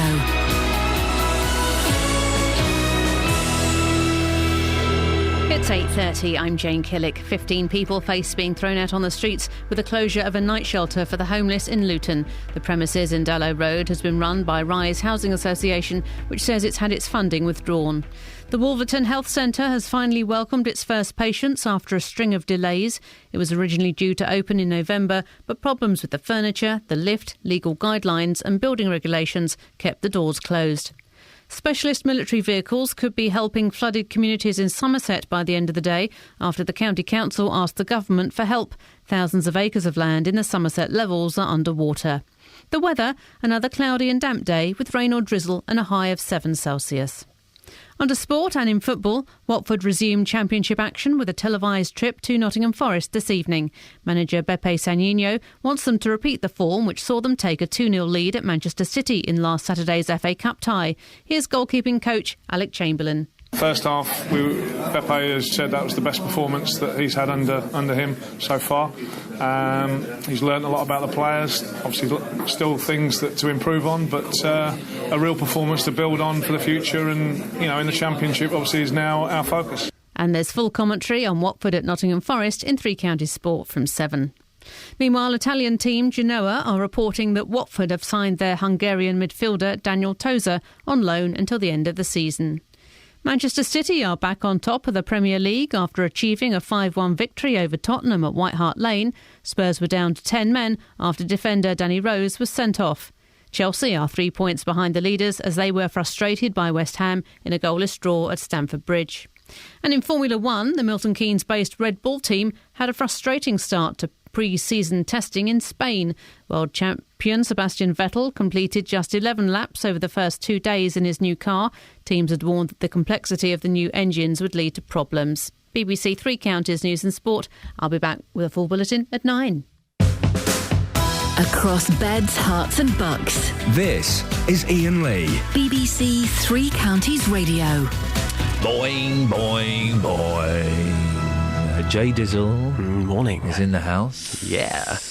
Now, there may be some people curious because you don't come in the studio very often. What's the crack? The radio car's broken and my Woody won't work in the cold. No, of course. Yeah. You're often running around Luton with your Woody out and it doesn't work in the cold. No, apparently it will be fixed for tomorrow, we hope anyway. Okay, so that's why I'm here in the warmth of your studio. Very nice too. Thank you very much indeed. Nice jacket. Thank you. It is a nice jacket. Stay there. I'm going to take a couple of calls and we'll find out what you've been out and about to. Aisha's in Milton Keynes. Morning, Aisha. Good morning. Aisha, how are you? I'm good, thank you, Aisha. What can I do for you? Right, you were just speaking to a lady, Lynn. Yes. On the phone about her heating and stuff. I just felt for her. I just felt I would like to help her, please, if possible. In what way would you like to help her, Aisha? In any way I can. I mean, though she lives in Hemel, I live in Milton Keynes, but anything at all. I don't know what I can do over the cold period, anything at all. Well, it's always, Lynn's a regular caller, isn't it? And it's always, I think, moving when we find out a little bit more about a regular caller, when we find out that perhaps their circumstances aren't quite as comfortable as we'd like them to be. And I've got to say, Aisha, your offer of help... Who's that in the background? Who's that? Baby. Doesn't sound like a baby. How old's your baby? 13 months. 13 months? Yes. He sounds like he's about... Is it a boy? A boy, yeah. He sounds like he's about 5 years old. No. He wants me to put his CD on in the car. That's why he's screaming. What CD is he listening to at the moment? Wheels on the Bus. Oh, man. Listen, that song drives me mad. The wheels on the bus go round and round. The daddies on the bus go, don't do that. What do the mummies on the bus do on your version? They chatter, chatter, chatter. Chatter, chatter, chatter. And the babies on the bus do what he's doing now. Wah, wah, wah. Wah, wah, wah. Aisha, listen, your offer of help is very kind and it shows that you are a very kind, wonderful woman. And I can tell that because your little baby sounds very happy as well. It's probably... let's see what happens, shall we? We've had lots of people phoning in saying, I'd like to help. And I don't know what we can do. I think, to be honest, it's up to Lynn to kind of look for help and ask for help herself. Be quiet! For goodness sakes, little monster. I think it's up to Lynn to look for help as and when she needs it. But what you've proven today, Aisha, by calling in, is that you are a lovely lady. So thank you very much for that. You're welcome. Now go and drive yourself mad listening to the Wheels on the Bus. Okay. Thank you very much. The thing you won't know, Justin, is she won't be listening to the Wheels on the Bus once, not twice. No, she'll be listening to it 63 times. On a loop. On a loop. It's like Heart FM. Heart FM for babies. The Wheels on the Bus as well. I mean, it just goes on and on. So the wheels on the bus go round and round. The wipers on the bus go swish, swish, swish. The daddies on the bus say don't do that. The mummies on the bus say chatter, chatter, chatter. Yeah. They don't even get words. And to be fair, I've probably not heard it for about, 30 years. Babies on the bus go wow, wow, wow. Yeah. The doors on the bus go open and close. Yeah. The bell, the horn on the bus goes honk, honk, honk. Play it tomorrow. Okay, fine. Let's do it. Come on, let's do it. The Beatles. It's the 50th year since the Beatles, I don't know, did something. The American invasion. That's it. That's the current 50th anniversary. We've got the Beatles, who I don't remember being a trio, but the three of the Beatles are upstairs. They're coming down later on. I'm genuinely very excited. They're great. I'll let you into a secret, dear listener. It's not the real Beatles. What with two of them no longer being with us. But do they sound good? They sound fantastic. You know, as far as Beatles tribute bands go, they are hot. Good. They are good. I love a good Beatles tribute band. I went to see the show in the West End, Let It Be. Where it's a tribute band doing a concert throughout the stage of the Beatles career. Took my mum. It was brilliant. It's got great reviews, that show. It was brilliant. Hey, February the 9th, take your mum to see Jerry Marsden. The show we were going to go and see together. Oh, I thought we were going. No. Why? Well, I'm taking my mum and my sister. Can't I come with you? No, that'd be weird. Why not? It's my mum and my sister. I don't want you anywhere near my... You made the invite first to me. I don't want you anywhere near two of the most important female figures in my life. All right? I don't want to start calling you dad or brother. You stitched me again. Yeah, totally. Anyway, you've been out talking to Beatles fans. Yes, the tribute act coming up at about 10 to 9 this morning. We have been out on the streets getting people to sing Beatles songs. That's dreadful. That's to come before 9. But you said earlier on, there can't be anybody out there who doesn't like the Beatles. No, there can't. I said to you I would find at least 2 people. I've done just that. This gets quite heated. Here's people who don't like the Beatles. Oh dear. I've never been a fan of the Beatles, really. I'm into Elvis. I'm Elvis fan. That's I ain't tattooed on my arm. Is that? That's an Elvis tattoo on your arm? Oh yeah. Show me that again. Oh my goodness me! Your man doesn't even look like Elvis. It looks like Gilbert O'Sullivan. Oh, that's done years ago. I mean, that's. So, do you actually hate the Beatles? No, I don't hate them. It's not my style of music. I'll listen to it, but I'm more 60s rock and roll. I like all the 50s, 60s, that period. I still think you're odd, and I think the tattoo backs that up. Thank you very much. That's all. You're welcome. That's all right. Cheers. Dave, the Beatles, fantastic band. You agree, surely? No, they're terrible. What? Can't stand Scousers at all. What about their music, though? Rubbish. Oasis. What? So you don't like the Beatles just because they're from Liverpool? Yes, definitely. Come on, fantastic songs. Help, Can't Buy Me Love, Love Me Do. The list goes on and on and on. Wouldn't play them on the radio. Terrible. Absolutely terrible. So we've got a Beatles tribute band live in our studio this morning. Are you suggesting that we say to them, boys, pick your guitars up and go? I wouldn't even let them in the studio. You're genuinely getting quite angry here. Yes, definitely. So what would you do then if I took you to my car right now and I played you, Please Please Me, quite possibly, the greatest album of all time? What would you do? Put my foot through your radio. Is this your friend? Yeah. Is he normally this angry? Yeah, he doesn't like anything from Liverpool. Can I ask for some advice here? Go on. Should I walk away? Because he's about 6'2", he's a skinhead, and he's looking pretty terrifying. Should I just go? It's not violence, you'll be all right. Yeah? You're not going to kick off, are you? No, I'm on tablets. He doesn't like the Beatles, but he likes Oasis, the poor man's Beatles. Yeah. It's ridiculous. You know, obviously he's from Manchester. Yeah. But sometimes you've got to be a bit grown up about these things. You've got to be. Yeah. Because I'm a Luton Town supporter, and that would say that I shouldn't like Elton John because he supports Watford. Now, hang on a second. Elton John may support Watford. Luton Town and Watford are rivals, but Elton John's music is wonderful. Yeah. I think you might have fallen victim to the famous Scouse sense of humour there. That was not a Mancunian accent. He was from Manchester. No, he wasn't. He was. No. There was 2 people there. The guy who did not like the Beatles was from Manchester. No. That was a Manchester accent. Yeah. I'm sure of it. It was. No. The guy in the car, his mate, was from Chester. He's definitely from Manchester. There we go. That's what he told me. North-south divide. It's all kicking off here, isn't it? It really is. Yeah. Listen, go. Yeah, thank you. Before you make things any worse, for goodness sakes. Mike's in Bedford. Morning, Mike. Good morning, Ian. What have you got for us, please? I'd just like to kick off about these homeless people. You know, our government needs a real kick up the behind to get them off the street.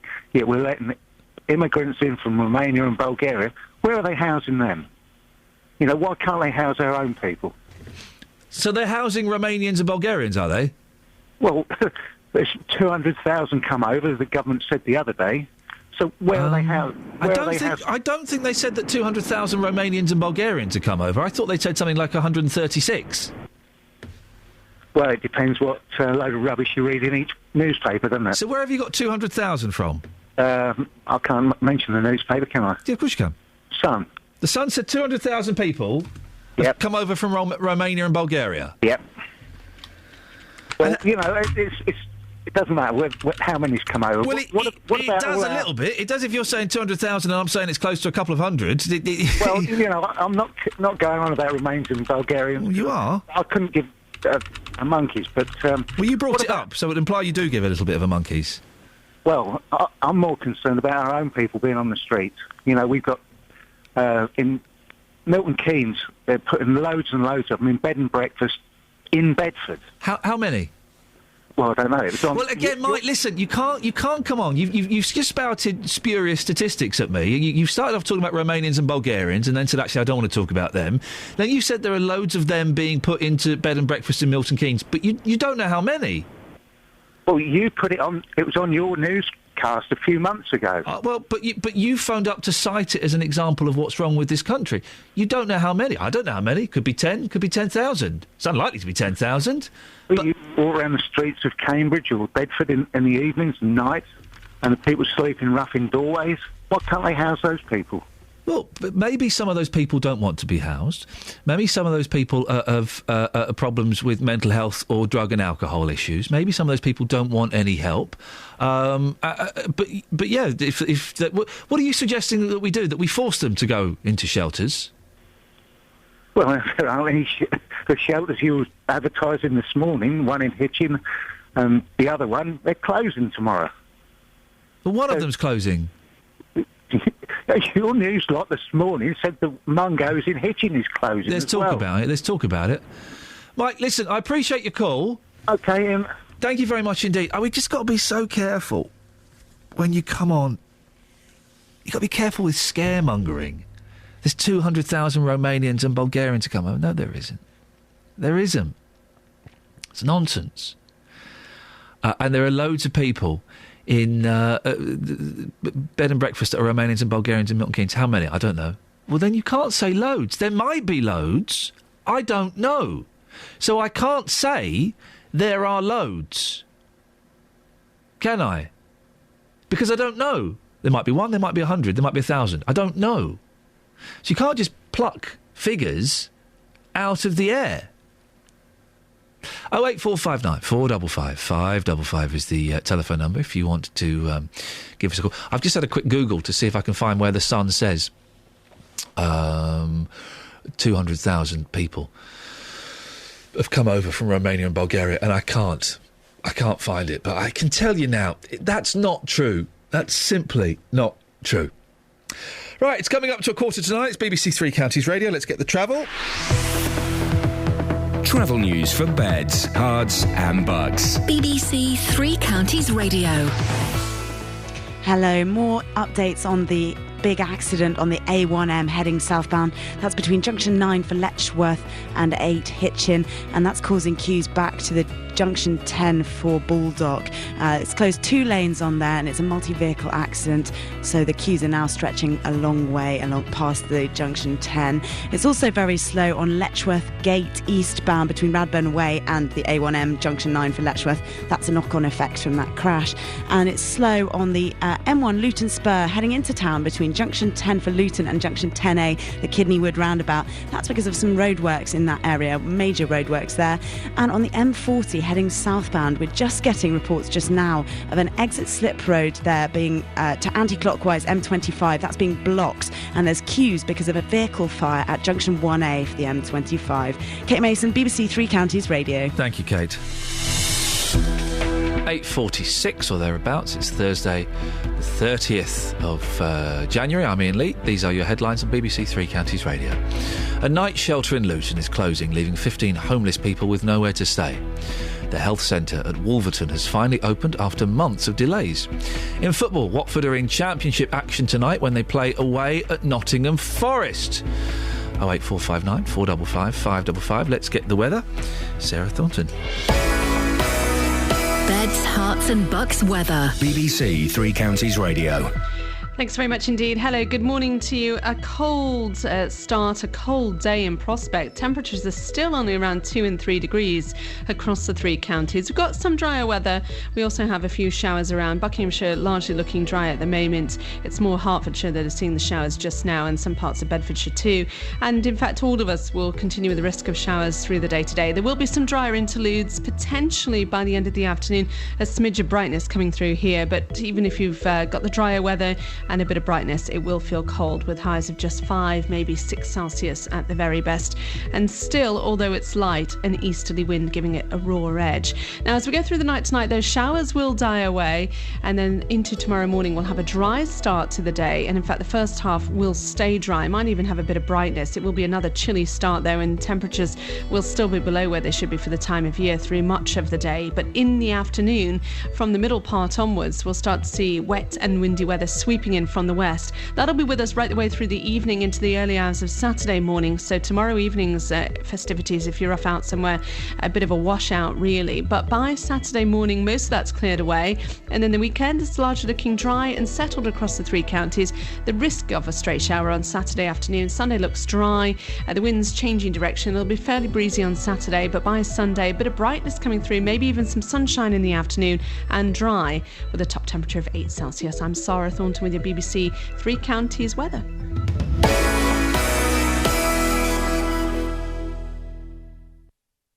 If you've got a problem with a company, a council or an organisation... Get this roofing company round, see if they can fix the problem, and I'll pay the bill. He said, yeah, I did say that. The JVS show fights for your rights. This conversation went round and round and round. And tackles your consumer problems. So, Roy, the question is, has he paid the bill? Yes, and he was standing there and he handed me an envelope. So I just opened the envelope and I looked inside of it. There's a cheque for £120 and that's it. If you need our help, email jvsshow@bbc.co.uk. Are you happy? Yes, I'm quite happy. I will give him my fanfare, my horn, and any other problems, Roy, you know where I am. The JVS Show, weekdays from 9, BBC Three Counties Radio. Controversy. There is controversy, Justin. You've got me involved in a BBC scandal, which is, I really didn't expect to have for another 30 or 40 years.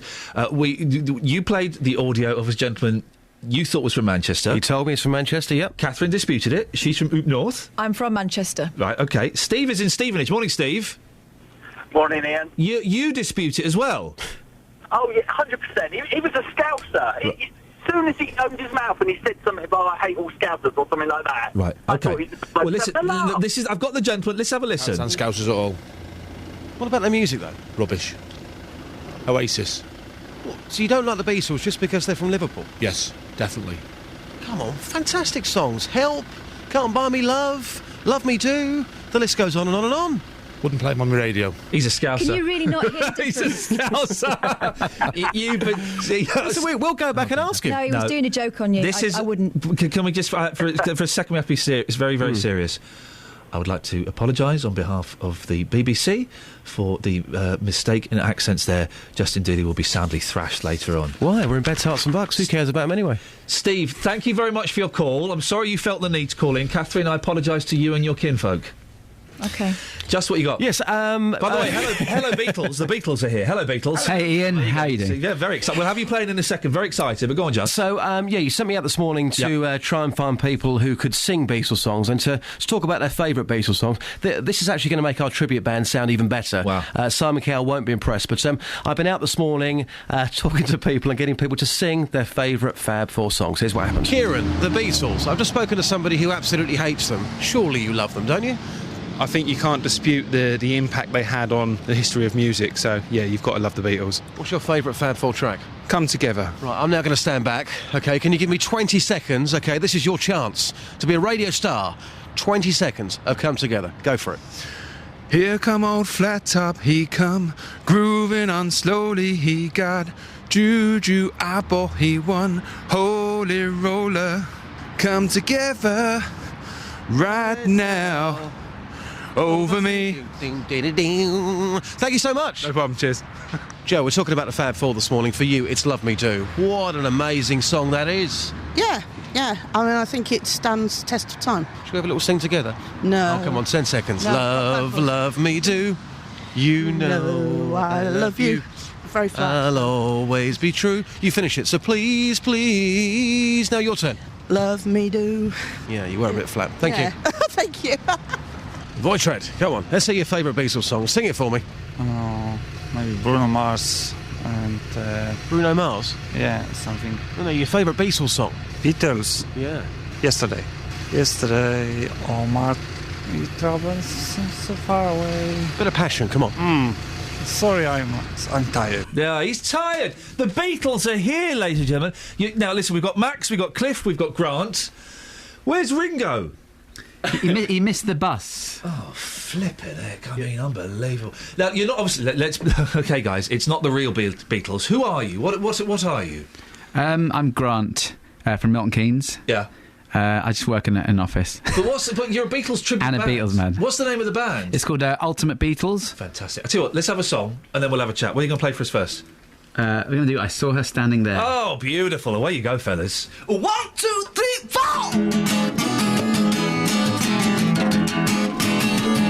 Well, she was just 17, and you know what I mean. And the way she looked way beyond there. So how could I dance with another? Oh, when I saw her standing there.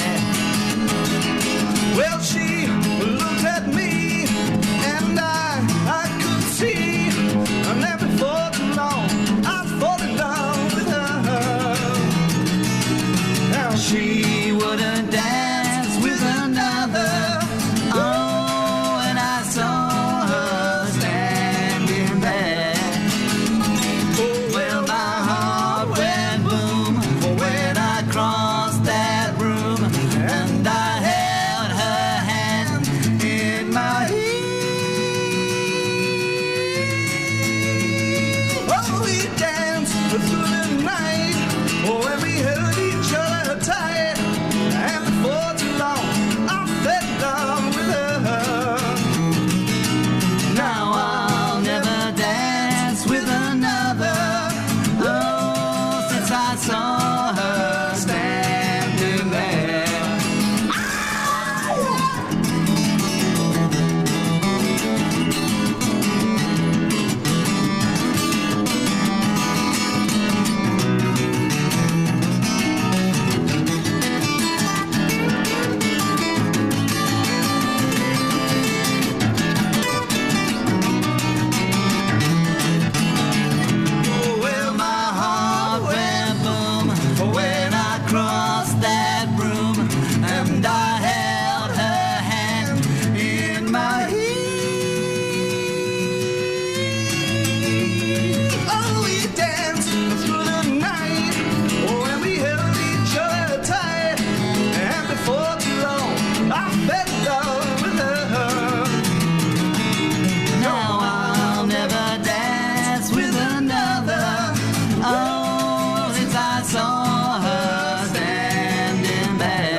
fellas. I love it. Thank you very much. You've even got the proper Hofner bass, the McCartney bass. Yes, indeed. I play a little bit of bass. I really struggle with playing bass and singing at the same time. How do you work that trick? That can be a challenge. That's the challenge? Yeah, especially the later McCartney stuff when he was really becoming really inventive on the bass, and he didn't actually usually have to play those songs live, so it takes a bit of practice. Yeah. Listen, we're running out of time. The Ultimate Beatles, you've got a gig coming up, is that right? Whereabouts? It's tomorrow, Saturday 1st of February, in the Arc Theatre in Bournemouth. It's 2 days. No, sorry, Friday. So Saturday. Sorry, Saturday, the 1st of February, in the Arc Theatre in Bournemouth. And is there a website? If people want to find out more about it, have you got a website or anything? Our website is www.thebeatlestribute.co.uk, and the theatre one is www.thearctheatre.co.uk. Fantastic. Listen, I think I love a good Beatles tribute band. You are a good Beatles tribute band.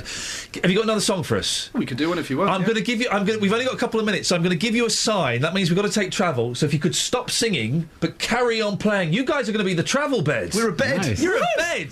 Go on, away you go, fellas.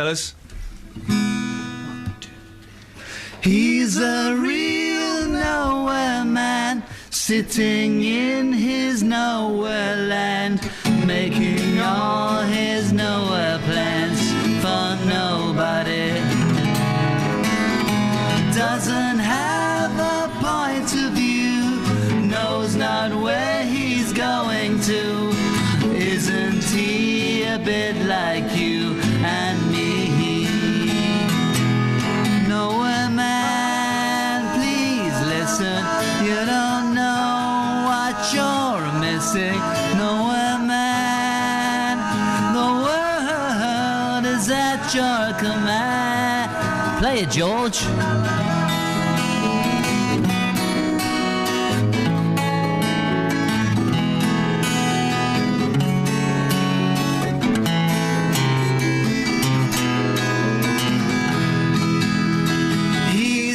Blind as he can be, just sees what he wants to see.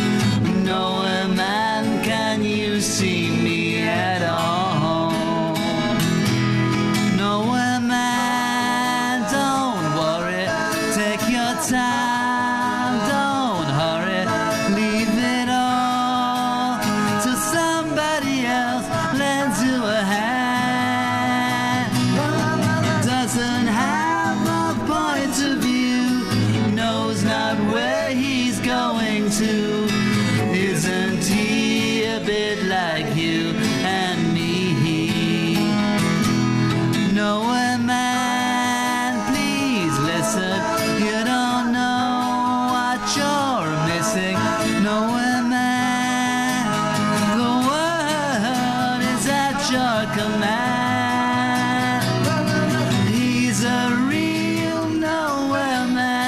Sitting in his nowhere land, making all his nowhere plans for nobody.